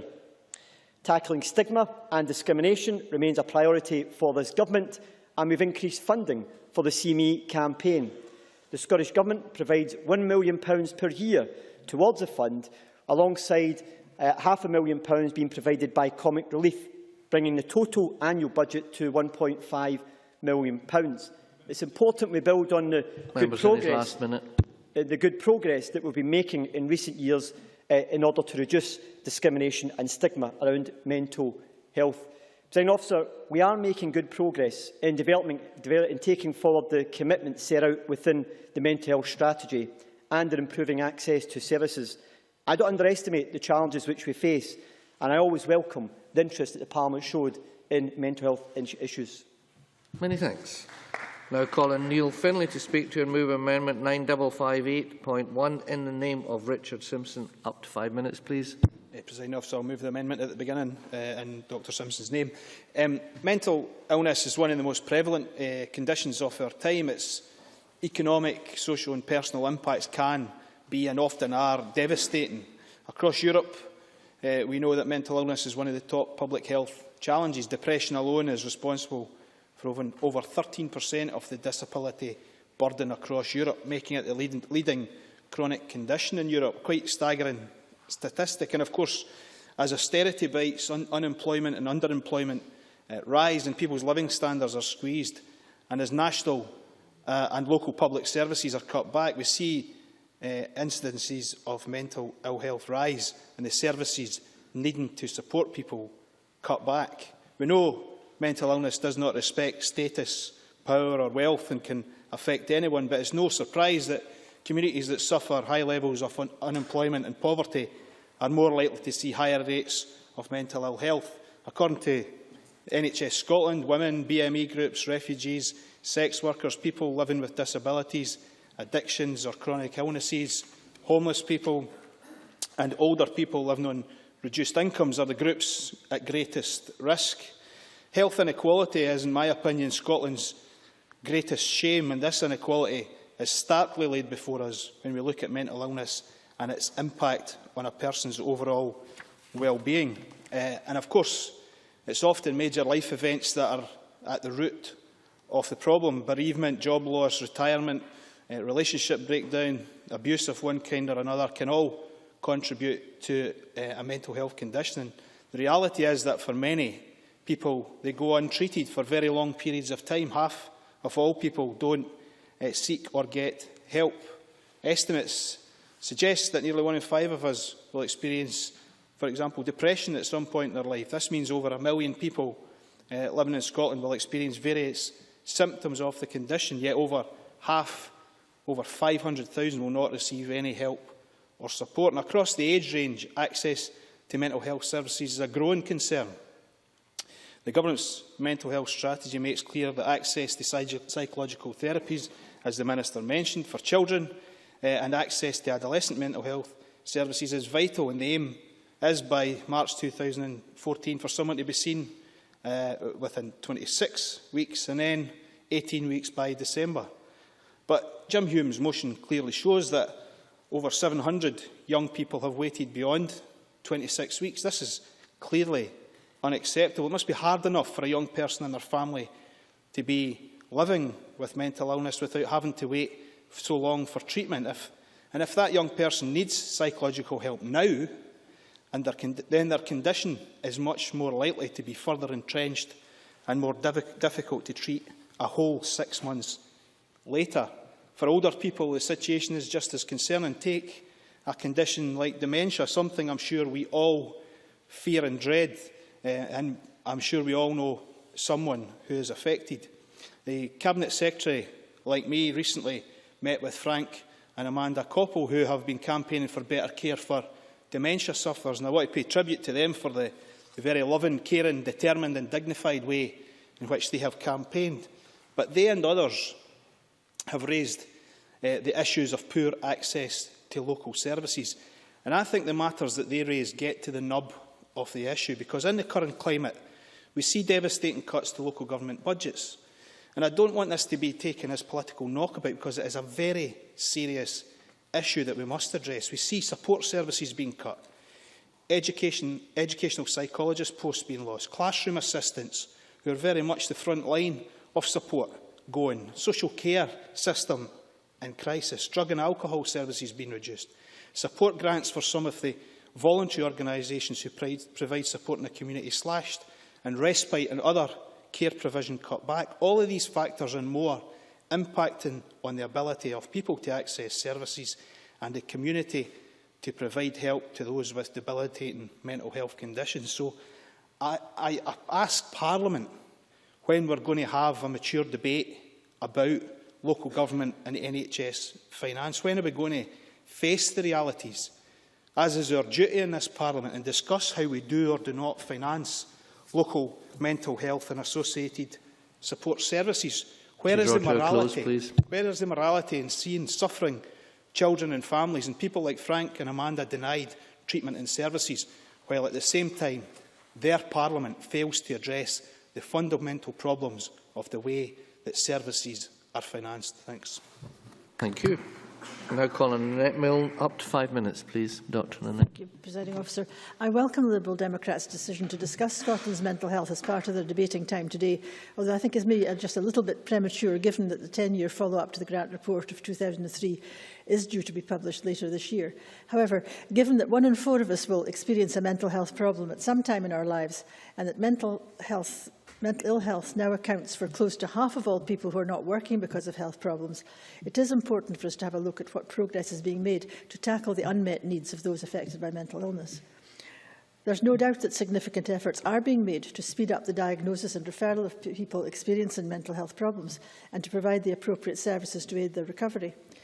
The HEAT targets set by the Government for a maximum waiting time of 18 weeks from referral to assessing psychological treatment by the end of this year are very welcome, but they are still some way from being achieved, with just 82% of adults currently seen within 18 weeks and 85% of children.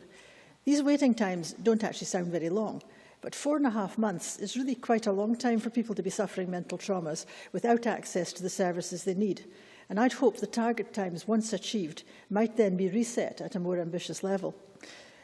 SAMH has expressed concern about the health inequalities which persist in parts of Scotland and within certain communities, with access to services being affected by geography, deprivation and ethnicity. In the more deprived areas, SAMH found that over a quarter of people didn't know where to seek help when they were suffering from depression, anxiety or other mental health problems. But of those who did seek help, 77% went initially to their GP. This certainly ties in with what the Health and Sport Committee heard yesterday from GPs working in deprived communities in Scotland, who said that many of their patients suffer from multiple comorbidities and that mental health issues are closely associated with the physical ill health and social problems affecting many people in these areas. These GPs are under increasing and severe pressure in trying to deal with their workload, and they're finding they do not have adequate time to spend with their patients. And in these communities too, there are also many people from ethnic minority backgrounds with a cultural barrier to seeking help. Moreover, a recent survey of GPs by SAMH showed that referrals to services such as psychological therapies and social prescribing are often not made because waiting times are too long, referral criteria are unclear, or they had no access to such a service in their area. The resultant delays in supporting people experiencing mental health problems mean that by the time people come to treatment, this is likely to be more complicated and recovery may be compromised. Similar delays in engaging with psychiatric services is quite common in remote and rural parts of Scotland, with farmers in particular, who used to have the support of colleagues and family on the farm, but now tend to lead fairly isolated lives and bottle up their problems. This has led to a significant increase in suicide amongst farmers in recent years, which is concerning. However, it is encouraging that overall rates of suicide have come down, but of course we can't be complacent about that. Two commitments set out in the Government's mental health strategy particularly interest me. Number 21, to identify particular challenges and opportunities linked to the mental health of older people and to develop outcome measures related to older people's mental health as part of the work to take forward the integration process. And number 22, to work with the RCGP and other partners to increase the number of people with long-term conditions with a comorbidity of depression or anxiety who are receiving appropriate care and treatment for their mental illness. Both these groups of people are increasing in number as the population of Scotland ages, and the first group certainly will contribute to a rise in psychological problems associated with dementia. So I wonder if the Minister can give us an update on these two commitments at this point in time. Finally, Presiding Officer, I want to touch on a success story for children and young people with severe mental conditions in Fife, brought to my attention just this morning by the Royal College of Nursing. I suspect it may be the same thing that the Minister was talking about. The NHS Fife Child and Adolescent Mental Health Intensive Therapy Service, run as a partnership between nurses, psychiatrists, psychologists and therapists, provides personalised, community-focused care for 8 to 18-year-olds. Under the leadership of a nurse consultant, this service offers high-intensity, home-based support and therapy, which is tailored to meet the individual needs of young people and their families and carers. It offers effective and indeed cost-effective therapeutic management of young people suffering from severe mental health problems, who as a result need minimal, if any, hospitalisation. It sounds like a very worthwhile project indeed, and one which I think other health boards would do well to consider, particularly given the 27% rise in the number of children admitted to adult wards last year, as mentioned in Labour's amendment. Presiding Officer, I'm conscious I've rambled a bit around different aspects of mental health, but I think this debate does give us the opportunity to look at service provision from all angles, and I commend Jim Hume for leading the discussion. Thank you. Many thanks. And we now move to open debate, and I call on Aileen MacLeod to be followed by Malcolm Chisholm. Up to 4 minutes, please. Thank you, Presiding Officer, and I welcome the opportunity to speak in this afternoon's debate on an issue that is vitally important to tens of thousands of people across Scotland. And during last year's debate on the Scottish Government's mental health strategy, I said then that the strategy was very much a work in progress. So I think it's very helpful for us to take a further look as a Parliament at what progress has been made since then and what still needs to be done. Mental health is one of the biggest public health challenges facing Scotland and Europe as a whole, as Neil Findlay has already stated. And the World Health Organization predicted back in 2005 that depression will be the second biggest health burden by 2030. That's why successive Scottish administrations in this Parliament have worked together to make mental health a priority, and significant efforts are being made to deliver the commitments set out in the current mental health strategy. Now, while faster access to appropriate care and support for those people with mental ill health is a fundamental challenge, it is important to remember that Scotland remains the only country in the world to have introduced a waiting times target for access to psychological therapies. And from this December, that target is no longer than 18 weeks from referral to treatment, and data from last December suggests that around 81.6% of people are already seen within that timescale. And on specialist child and adolescent mental health services, the Government has set the target of 26 weeks, reducing to 18 weeks by this December. And as of December last year, 82.5% of children and young people referred were seen within 18 weeks. So progress is being made by our NHS boards in meeting these targets, which are challenging, as the Minister has said, and which are intended to drive improvement in the system. But the Government, we know that there is still much more to do, and this is very much work in progress. I mean, the Government does not underestimate the challenge, but the targets are only part of the picture. And in addition to improving access to and quality of psychological services, health boards need to offer services which meet the full range of people's needs, which can include lower intensity interventions if they're right for the patient, and which may prevent them from ever needing higher intensity services at all. Now, during the last mental health strategy debate, Presiding Officer, I highlighted a social prescribing project joint funded by NHS Dumfries and Galloway and the Dumfries and Galloway Council in the Stewartry that is involving the third sector and 2 GP practices in Castle Douglas and Dalbeattie.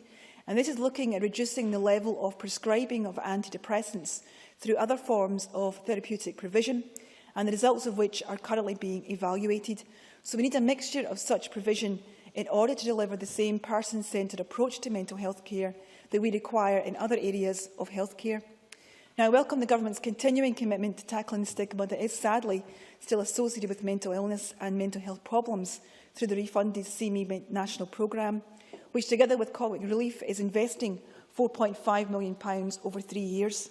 And in that regard, the work of organisations such as SAMH, the Mental Health Foundation and the many others are to be commended for the support they provide to those Scots living with mental health problems. Presiding Officer, there has been very little time to cover such a broad and complex policy area.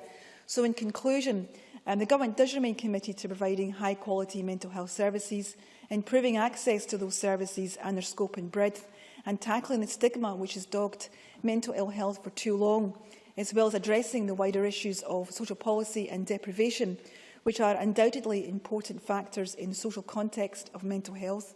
But I think the publication later this year of the 10-year follow-on up to the grant report to review the state of mental health services in Scotland is going to be absolutely crucial in giving us the national picture from early years to later life and the variations, and in identifying the gaps and the challenges persisting. And I very much look forward to seeing that report, and I support the amendment in the Minister's name. Many thanks.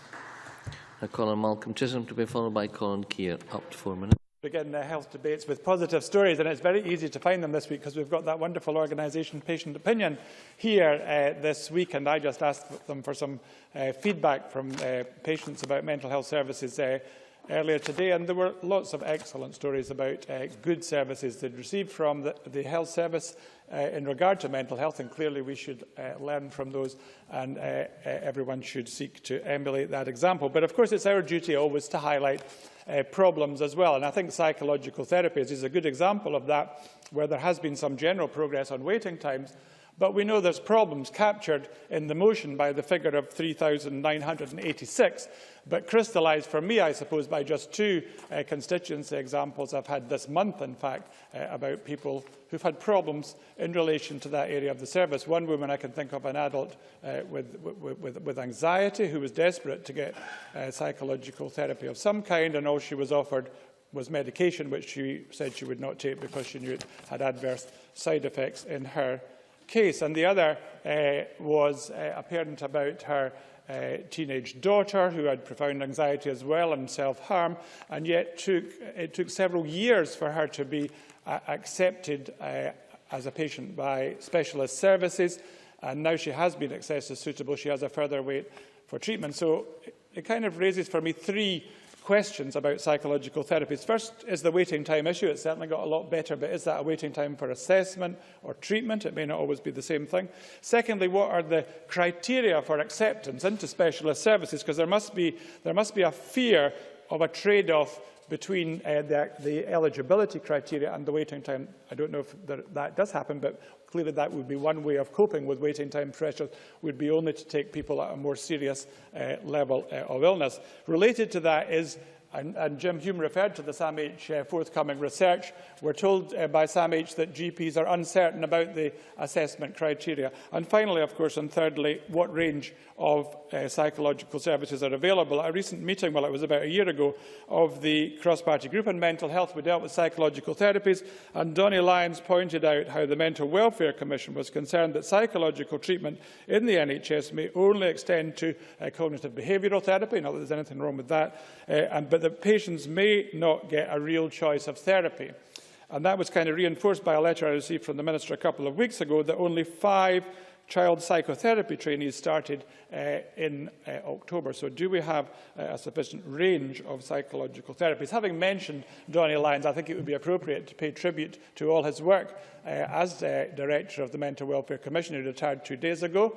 And since we're talking about people who retired 2 days ago, we should also pay tribute to Sir Harry Burns, the most outstanding Chief Medical Officer we've ever had. And quite relevant to this debate, of course, because one of his many passions was preventing mental ill health through the development of early year services. And that's a very important dimension of Scottish Government policy, where there's been a lot of good work, particularly targeted work on the early years. But I think we should also remember for young people that we need to have services that are available for all young people. And in that regard, I think the Place to Be project is really good, because that's available to all children in primary schools where it applies, for example, in Forthview Primary in my constituency. I hope that can be generally extended. So the second half of my speech disappears.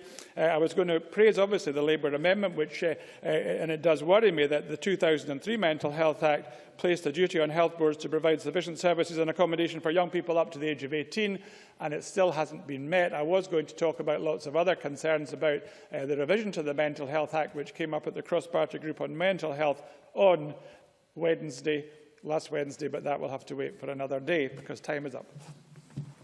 Many thanks. I call on Colin Keir, to be followed by Ken McIntosh.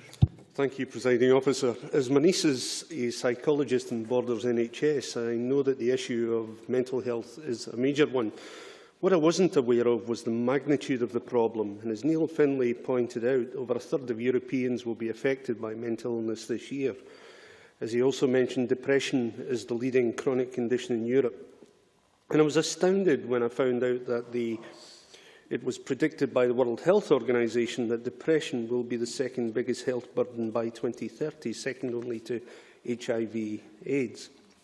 Perhaps the issue of depression is a problem I've seen most closely within my own family.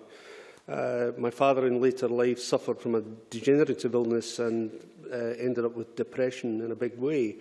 And that was just one of the examples of how people can come into being depressives. I thought there are other examples. Lexi Parfitt, the SAMH, last week at the Health and Sport Committee made some comments. She said, "We know from decades of research about the complex interaction between poverty and mental health, and we know that poverty is both a cause and symptom of poor mental health. If a person is mentally unwell, it can be quite difficult for them to deal with bills and so on, which makes them more vulnerable. For example, bipolar is characterised by extreme highs followed by extreme lows. And when people are on their high period, it's not uncommon for them to give money away and spend money left, right and centre, which leaves them quite vulnerable. And this vulnerability, taken within all the experiences through life, can be overwhelming to someone suffering with mental health difficulties. Add the difficulties of claiming within a complex welfare system, the sense of being overwhelmed can prevail. And perhaps it's only now I'm really appreciating the publication of the 2012 Mental Health Strategy. It's essential that there is a system in place for family and carer support. Without this, the pressures of living and working with a sufferer can be extremely damaging. And I should say that I'm quite proud that Scotland, at least, is the only country to have introduced a waiting time for access to psychological therapies. I understand there are problems, however. But the focusing in on increasing the support for self-management, self-help approaches, working on anti-stigma agendas and discrimination, focusing on the rights of those with mental illnesses themselves, and developing the outcomes approach to include personal, social, clinical outcomes. Other issues that were brought forward last week, surprisingly based around the GP's surgery. This was something I hadn't actually thought about, and many sufferers with mental health conditions find the act of going to a doctor's surgery very difficult. You have the problem of arranging the appointment with the receptionist, and this can be overwhelming. So from dealing with the receptionist or dealing with a doctor who doesn't know you, maybe you've been passed around, all these pressures add up, and if you suffer from mental health issues, they can really engulf you. I'd finally, because we're running out of time, I'd finally like to pay tribute to those who work within the See Me campaign and SAMH's campaigns. Obviously, fighting the stigma, particularly of mental health, should be something that each and every one of us can quite easily follow. I'm sure the £4.3 million that came from the Scottish Government Comic Relief will be well used and appreciated. But this is something that we can bring into the mainstream more, get people talking about, not to be scared to talk about it, to actually come across the idea that you're not unusual if you suffer from these things, and really all the help we can give people, all the better. Thank you. Many thanks. Now call on Ken McIntosh, before by Kevin Stewart. Up to 4 minutes, please. Thank you, Presiding Officer. And can I thank Jim Hume and his Liberal Democrat colleagues for bringing forward this afternoon's debate. Although there are some issues of contention between the parties and what should be the appropriate response of the Scottish Government, there is something approaching unanimity across the Chamber in recognising the importance of mental health as a public health issue, something that's certainly not always been the case. I want to look in particular at the importance and impact of poverty on mental health, as we know that deprivation can both be a cause and an effect of poor mental health. That should, of course, be reason enough for us all to worry. Inflation has outstripped wage rises for every month bar one over the last 4 years, and the average household has seen a drop in income of between £1,200 and £1,600, creating the new phenomenon of widespread in-work poverty. Child poverty, which we had pledged as a country to abolish, is set instead to rise again. But if we can expect to see an increase in mental health issues to match those increased levels of poverty, what is even more worrying is that the welfare systems, which we should be able to rely on in times of need, are now in danger of making things worse. The welfare state, which was established to give us peace of mind at times of economic difficulty, is now being used to make judgments about those of us who might at some point need some support. And worse, it is becoming a system which actively discriminates against those of us who might suffer from poor mental health. At the Welfare Reform Committee earlier this week, Inclusion Scotland was just one of the organisations presenting powerful evidence as to the impact of sanctions on some of our most vulnerable citizens. They highlighted that DWP figures released in February 2012 show that around 45% of employment support allowance sanctions are given to people with mental health, learning difficulties or behavioural conditions such as autism, even though they only make up about 30% of ESA recipients. The Jimmy Reid Foundation produced a paper just last month entitled "In Place of Anxiety." It describes how welfare systems are being calibrated to create an environment of fear and insecurity, evils which can take just as much of a physical and psychological toll on people as poverty itself. The University of Glasgow's paper, GPs at the Deep End, surveyed doctors working in the 100 most deprived general practice areas in Scotland and asked how austerity measures were affecting them. Their central concern was to highlight the number of patients with deteriorating mental health, and they identified a problem at two ends of the mental health spectrum. On the one hand, an increasing amount of in-work stress and the pressure of job insecurity, and on the other, those who have been assessed as fit to work, but who are suffering from chronic mental health issues. Next week, the Scottish Association of Mental Health, SAMH, is intending to publish an even more detailed report on this very subject, a survey of its clients and staff, which reveals their everyday experience, and which I know the Scottish Government and the Parliament's Welfare Reform Committee will greet with interest.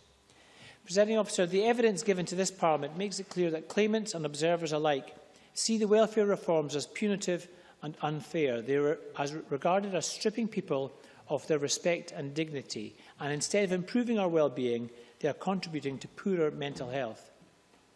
Now, I certainly don't hold the Scottish Government responsible for these developments and believe we're usually united against the Conservatives on welfare reform.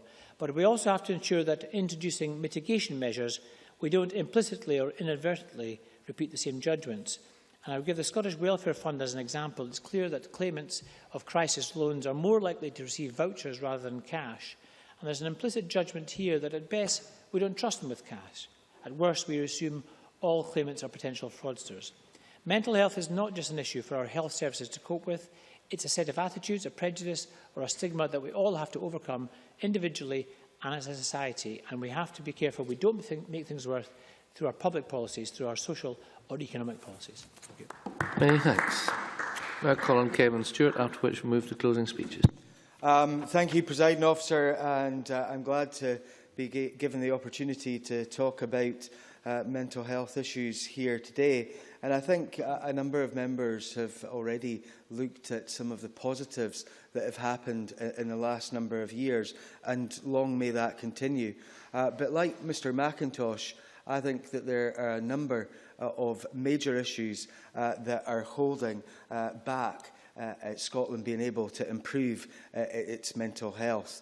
And I think the key to that is welfare reform. Like Mr McIntosh, I've heard many stories at the Welfare Reform Committee, which I have to say are horrid, to say the least. Now, Ian Duncan-Smith has said that he's on a historic mission to help people break free, like William Wilberforce's campaign to end the slave trade. I certainly would not describe the welfare reform policies as that. And I have to say that in terms of people with mental health issues, these welfare reforms are stripping them of their independence, their dignity and often of hope. At the Welfare Reform Committee on Tuesday, the 18th of February, Donald Mackenzie of Support in Mind Scotland said, "The impact of ESA has been devastating on the mental health of claimants who have been stressed and often traumatised by the process. They have been made to feel like frauds for suffering poor mental health, and they have been disbelieved by the ATOS staff carrying out the medical assessments. I believe that many medical examiners have little experience of mental health issues, do not take into account any additional evidence from other mental health professionals, and do not seek supportive evidence from GPs, and so on." He goes on, "Our service users are baffled and angry that they are subjected to this distressing and stressful process when they are clearly unfit to work. The process itself causes deterioration in mental health and leads to further depression and anxiety." Further on in his evidence, the gentleman says, "My job should be about helping people to feel better about themselves in order to improve their mental health. But in reality, most of my work is on benefits, in which I have to talk people down and dig into the dark corners to get information. A person who has made a recent suicide attempt will get 15 points and will get their ESA." This is a sad indictment of what we have under the Tory Liberal welfare reforms. And I would say to Mr Hume that if he is truly serious about improving Scotland's mental health, then he is going to have to look very closely at his Westminster Government's welfare reforms, which are having a major effect on people's lives. Inclusion Scotland has a very informative news site on their website.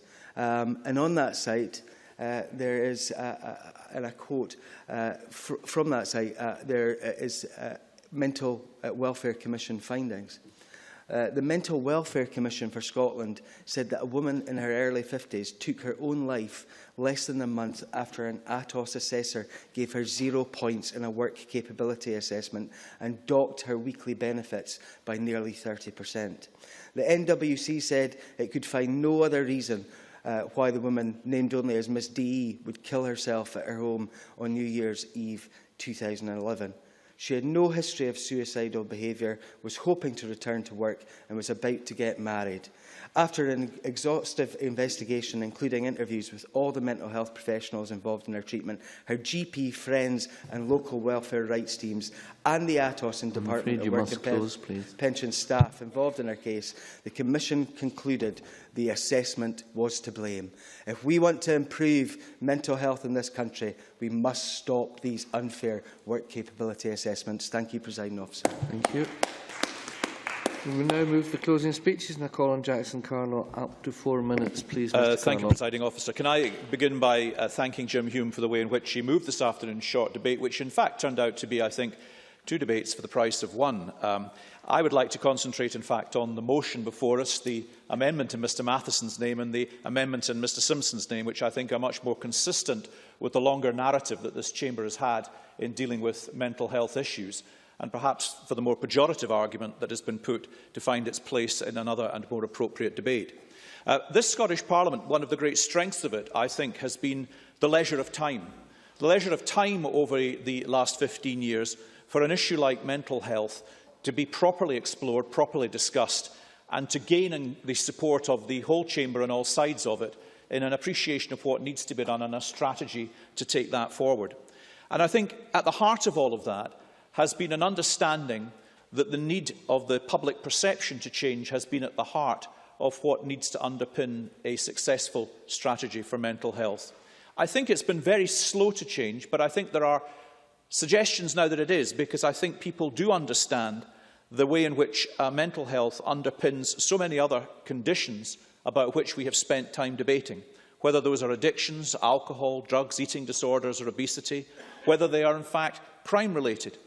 And I think we recognise that if a preventative agenda, about which we tend to talk in the sense of how do we prevent cancers or other diseases, if the preventative agenda is going to be as comprehensively appreciated and applied as it should be, that it has a role to play in the delivery of a mental health strategy which is successful. As the Minister said, there is no division between physical health and mental health if we are going to have a comprehensive health response. I think Scottish Conservatives continue to believe that one small role of that, and I don't mean in general that it would be the ultimate solution, is to forget the silos in all of this. And again, the role of a universal health visiting service, which would be available for families, GP attached in the early years, would be the beginnings of the kind of preventative comprehensive strategy which, with everything else that has been discussed, would help to make that contribution.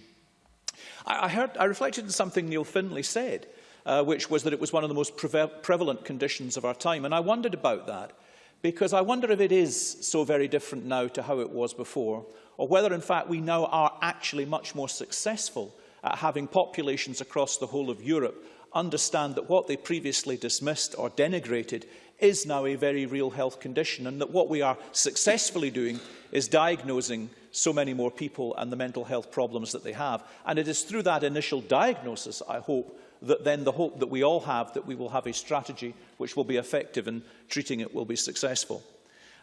There are two things I'd say. The consultation on the forthcoming mental health bill, which is now at its end, on the Petitions Committee, we have certainly heard from some involved in the process, some who suffer from mental health themselves, about their very strong and passionate views on electroconvulsive therapies. And it did occur to me that it's very important when we move forward with any mental health bill that we don't look as if we're talking down to those people who are suffering mental health issues, but that we involve very much those people and the organisation SAMH in the comprehensive work that the bill then seeks to rectify. In my last moments, I simply would also like to endorse, since this came before the Petitions Committee too, the comments of Neil Findlay in respect of Amanda and Frank Koppel, for support for those particularly with Alzheimer's under the age of 60, which is currently simply not available in the health service. I think there's an opportunity for all parties to consider the response to this appeal before manifestos are produced in 2016. Scottish Conservatives are certainly listening. It's been a short, slightly more controversial debate than might have been anticipated, but I think at heart the Chamber actually understands, and all parties understand, the collective need for a response from this Parliament to take forward the successful agenda on mental health. Many thanks. Now call on Dr Richard Simpson. Up to 4 minutes, please, Dr Simpson. Thank you, Deputy Presiding Officer. I should draw members' attention to my declaration of interest as a Fellow of the Royal College of Psychiatry, Honorary Professor of Psychology at Stirling University and a member of SAMH. I think I agree with Jackson Carlo. There's been, a useful debate. And before I start, I would say that the judgment of the Information Commissioner today on further transparency in relation to the Lanarkshire NHS mental health services is welcome, and I look forward to the Minister's commitment given today on better data, because transparency in data is obviously a vital background. I want to concentrate my comments on children and adolescent mental health services, because we all acknowledge the challenge facing all our services and the government facing the government in achieving our shared aspiration of a good, calm service which is accessible and provides a good service. And the government's target is very welcome, 26 weeks and further reduction to 18 weeks.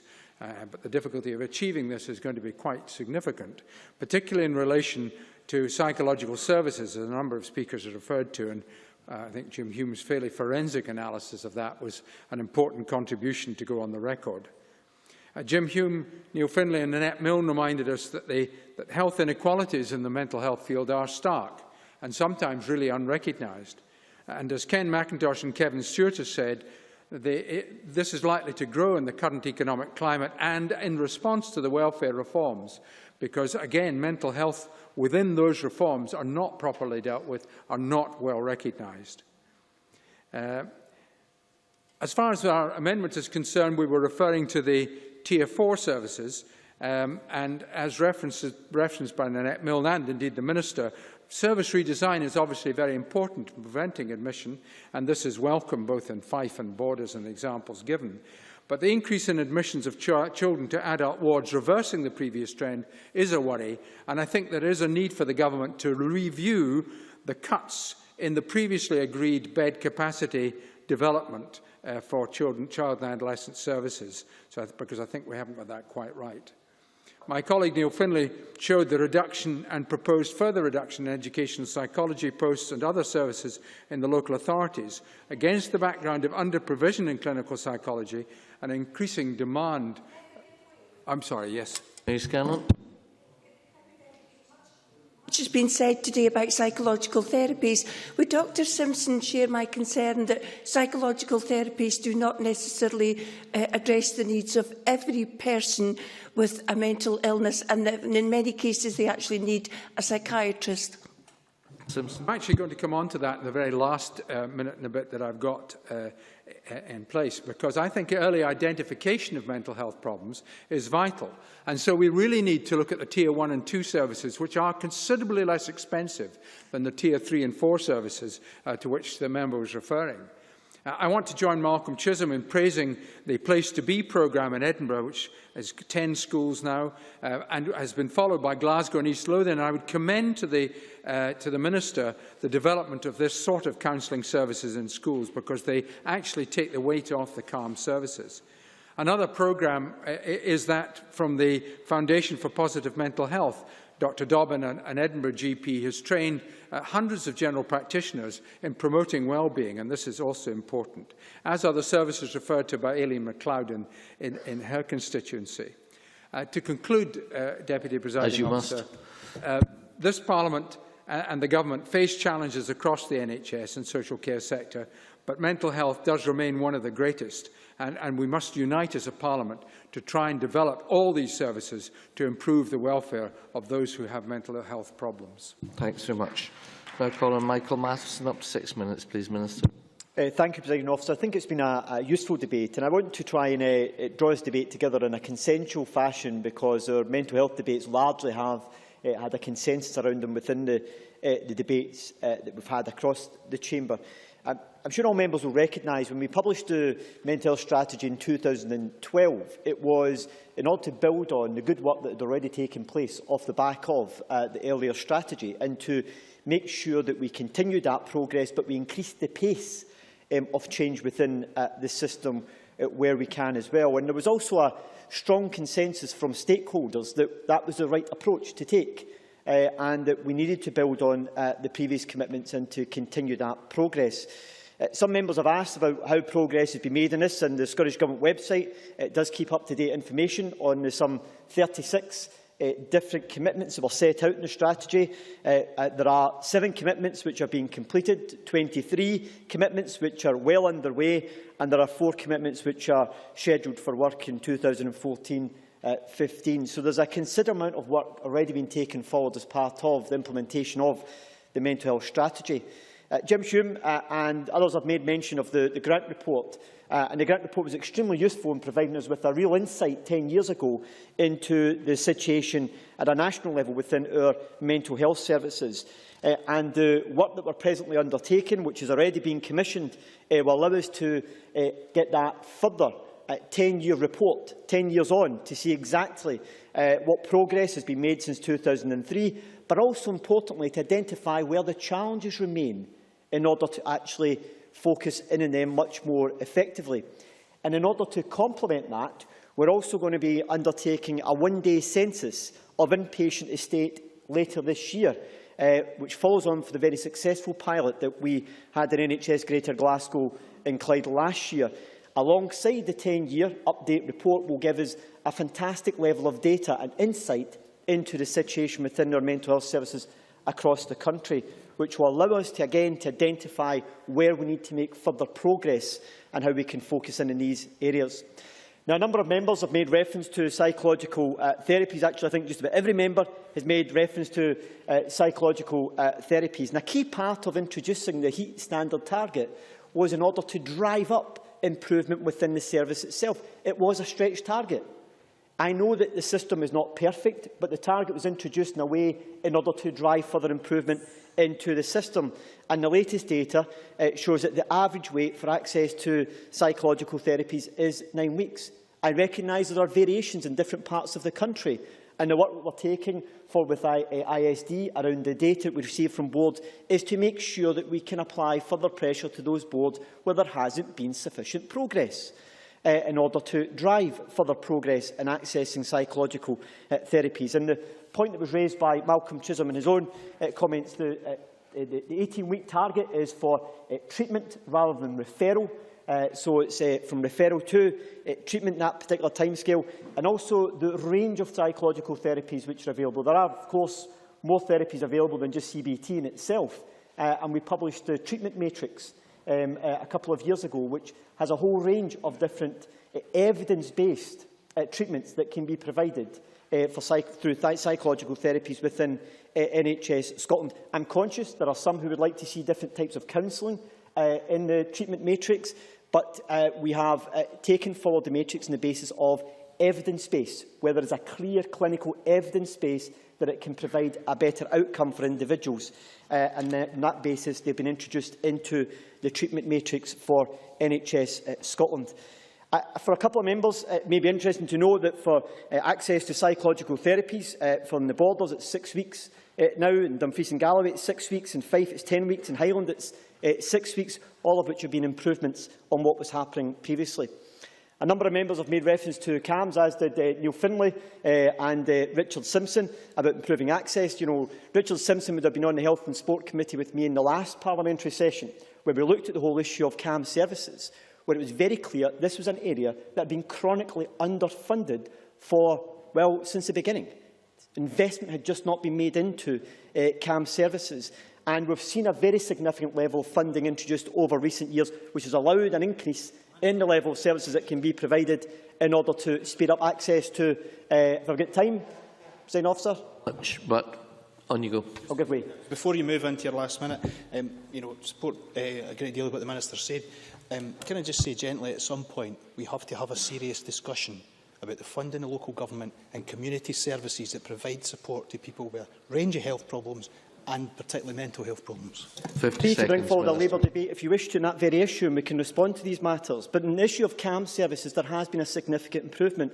For example, in Borders, 99% are seen within 18 weeks, with the average being 3 weeks. In Dumfries and Galloway, 100% are seen within 18 weeks, with the average rate being 7 weeks. Now, when I was on the Health and Sport Committee, we just didn't even have that type of data.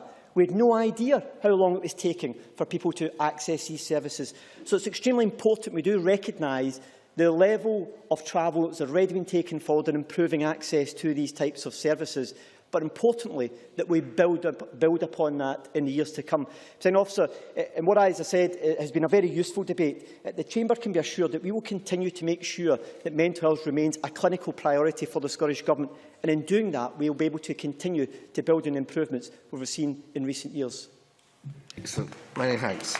Now call on Liam MacArthur, 8 minutes, please. Thank you, Deputy President. I'm delighted that we've had this debate today, proud of the fact that Scottish Liberal Democrats have enabled it to happen. It has been all too brief, certainly, but an opportunity nonetheless to reflect on an issue that I think still, despite the various debates that we've had, often struggles to gain the attention it deserves. The conclusion I draw is that it is now time for mental health and physical health to enjoy parity of esteem within legislation. The Minister argued entirely justifiably that progress has been made and that measures are in place to go further in terms of targets, in terms of data, in terms of service improvement. Nevertheless, I believe this still falls short of putting mental health on an equal footing with physical health in a legislative sense, and we do need to go further. But as Jackson Carlo says, it's been a good debate. It's rightly and helpfully, I think, drawn on the personal experiences of a number of members.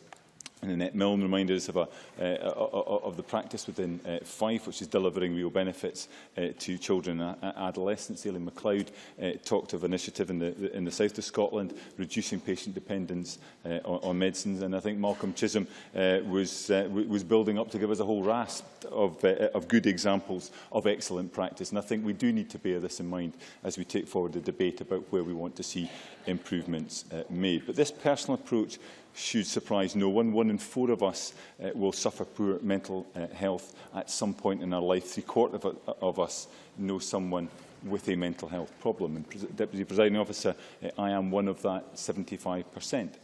A couple of years ago, I attended the funeral of a good friend, a former colleague and flatmate, who tragically took his own life after a long battle with depression. I first met Andy in the House of Commons, where we'd started working around the same time following university. It was immediately clear that he was a class act.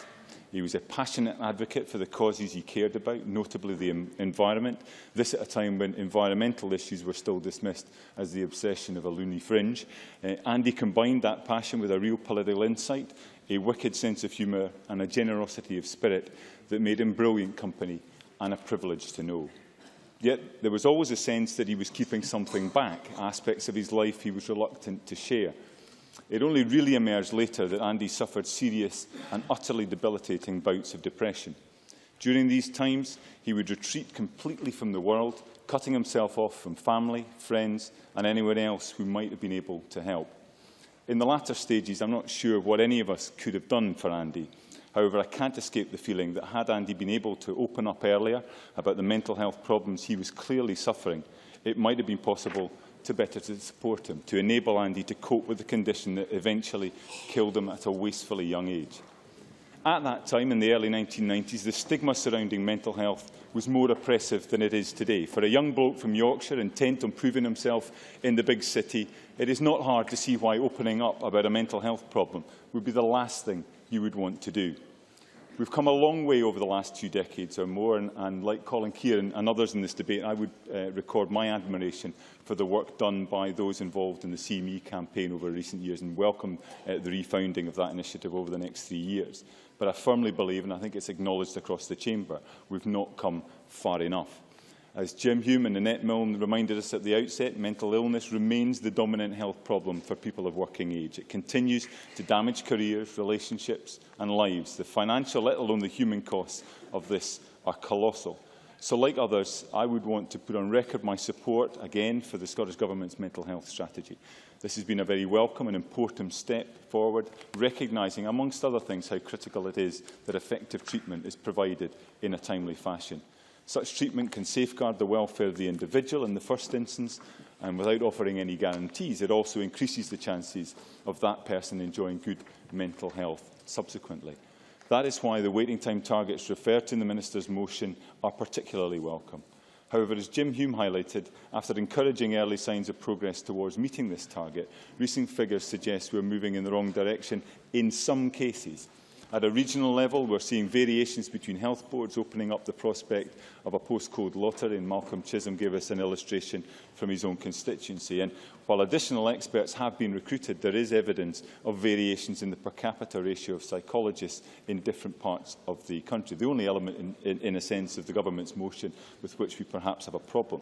I have no doubt that some of this reflects increased public awareness, and that is very much to be welcomed. But presumably a rise in referrals was anticipated when targets were being set and resources allocated. Variability is also a feature of the conclusions from SAMH's Nowhere to Go campaign. This found that people living in remote and rural areas, those from black and ethnic minority communities, and those living in deprived areas do face additional barriers in accessing information, help and support.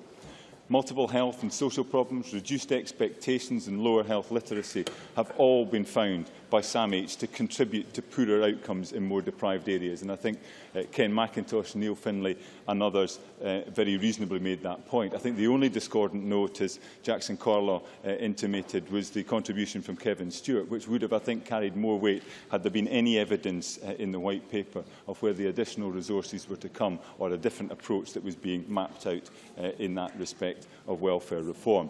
Rural areas also suffer from specific problems. For example, Orkney Mines and the Blythe Trust do phenomenal work in the islands I represent, but a culture of self-reliance and stoicism can work against efforts to get people with health issues, including poor mental health, to engage early with medical professionals. Even where the wider community is a source of support, this can almost make things more difficult and increase the fear of stigma, not just in relation to the individual, but also to their wider family. SAMH make very similar points in relation to ethnic minority communities. The result in both instances is that there are delays in people seeking help for mental health problems, and this matters, as SAMH explains. The later individuals engage with health services, the more complex their treatment and recovery will be. As I say, we very much support the government's strategy in relation to waiting times, in terms of targets, in terms of the data to inform future decisions. I think the 10-year follow-up to the Grant report again is to be welcomed and hopefully will address some of the concerns that Richard Simpson raised in relation to children spending time on adult wards, whether through additional beds being provided or in terms of a service redesign. Nevertheless, it's an issue that needs to be addressed. It's clear, however, that despite the government's strategy, the efforts of CME and other excellent initiatives over recent years, mental ill health is still taboo for too many people. As Nick Clegg pointed out when launching a UK government action plan on mental health recently, the treatment of those suffering from mental ill health is, quote, outdated, stuck in the dark ages, full of stigma and stereotype, and he's right. One speaker at the CME event in Parliament, hosted by Fiona MacLeod, recently defined stigma as making someone go from feeling whole and usual to feeling tainted and deficient, and that is simply not right. It is also one of the strongest reasons why I believe that putting mental health and physical health on an equal footing in law makes sense. Discrimination that we would not see against those with a physical disability or condition is still all too common in relation to those with a mental health problem. It's not a question of whose strategy is best. It's a question of where one can learn from others in the interest of meeting the needs of those who suffer poor mental health in Scotland. There's an appetite across this chamber in all parties to see this issue discussed more openly, taken more seriously and addressed more effectively. It is not a second-class condition, and ultimately there is no good health without good mental health. And I support the motion in Jim Hume's name. Thank you, Mr MacArthur. That concludes the debate on improving Scotland's mental health. We now move to the next item of business, which is consideration of a business motion 9564 in the name of Joe Fitzpatrick on behalf of the Parliamentary Bureau setting out a business programme. Any member who wishes to speak against the motion should press the request to speak button now. And I call on Joe Fitzpatrick to move motion number 9564. Moved. No member is asked to speak against the motion. Therefore, I now put the question to the Chamber. The question is that motion number 9564, in the name of Joe Fitzpatrick, be agreed to. Are we all agreed? The motion is therefore agreed to. The next item of business is consideration of a Parliamentary Bureau motion. I'd ask Joe Fitzpatrick to move motion number 9565 on deadlines for question times following Easter recess. Moved. The question on this motion will be put at decision time, to which we now come. There are 7 questions to be put as a result of today's business. Can I remind members that in relation to the debate on stop and search, if the amendment in the name of Kenny McCaskill is agreed, the amendment in the name of Graham Pearson falls. The first question then is amendment number 9557.2 in the name of Kenny McCaskill, which seeks to amend motion number 9557 in the name of Alison McInnes on stop and search be agreed to. Are we all agreed? The Parliament is not agreed. We move to vote. Members should cast their votes now.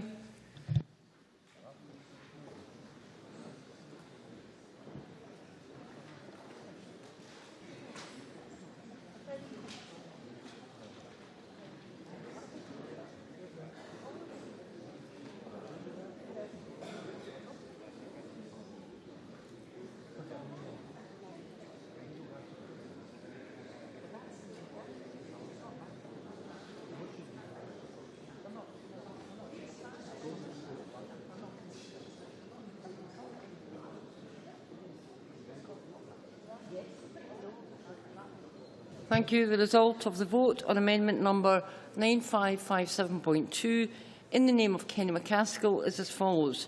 Yes, 62. No, 40. There were 15 abstentions. The amendment is therefore agreed to, and the amendment in the name of Graham Pearson falls.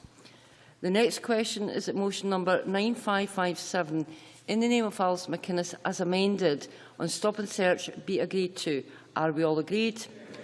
The Parliament is not agreed. We move to a vote. Members should cast their votes now.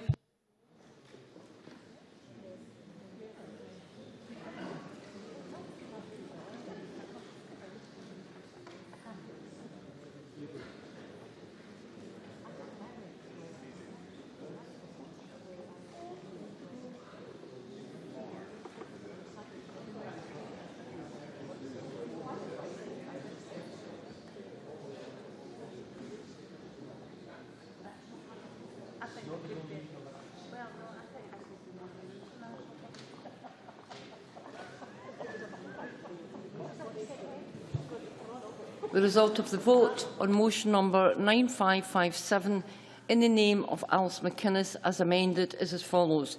Yes, 62. No, 39. There were 15 abstentions. The motion as amended is therefore agreed to. The next question is amendment number 9558.2 in the name of Michael Matheson, which seeks to amend motion number 9558 in the name of Jim Hume on improving Scotland's mental health be agreed to. Are we all agreed? Yes. The Parliament is not agreed. We move to a vote. Members should cast their votes now.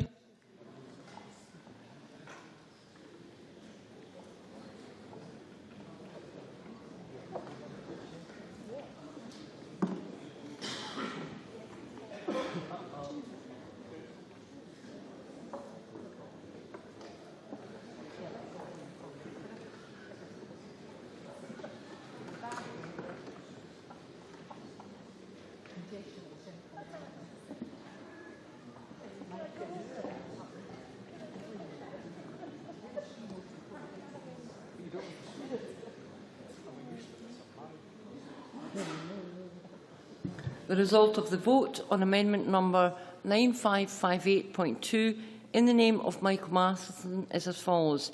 Yes, 98. No, 4. There were 15 abstentions. The amendment is therefore agreed to. The next question is amendment number 9558.1 in the name of Richard Simpson, which seeks to amend motion number 9558 in the name of Jim Hume on improving Scotland's mental health be agreed to. Are we all agreed? The Parliament is not agreed. We move to a vote. Members should cast their votes now.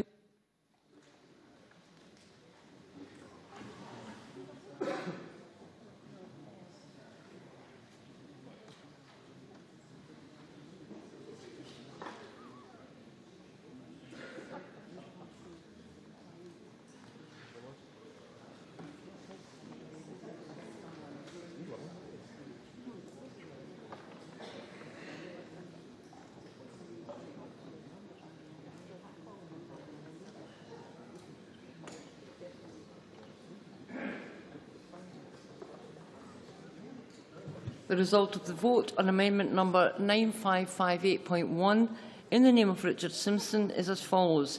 Yes, 53. No, 64. There were no abstentions. The amendment is therefore not agreed to. The next question is that motion number 9558 in the name of Jim Hume as amended on improving Scotland's mental health be agreed to. Are we all agreed? The Parliament is not agreed. We move to a vote. Members should cast their votes now.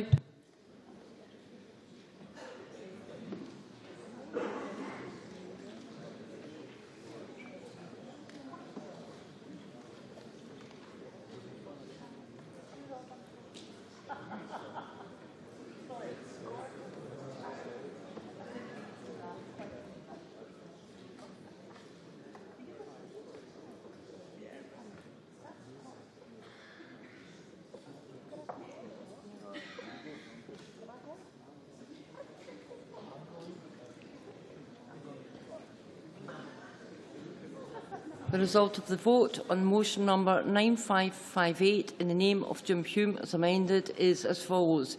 Yes, 113. No, 4. There were no abstentions. The motion as amended is therefore agreed to. The next question is that motion number 9565 in the name of Joe Fitzpatrick on deadlines for question times for Easter recess be agreed to. Are we all agreed? The motion is therefore agreed to. That concludes decision time. We now move to members' business. Members who leave the chamber should do so quickly and quietly.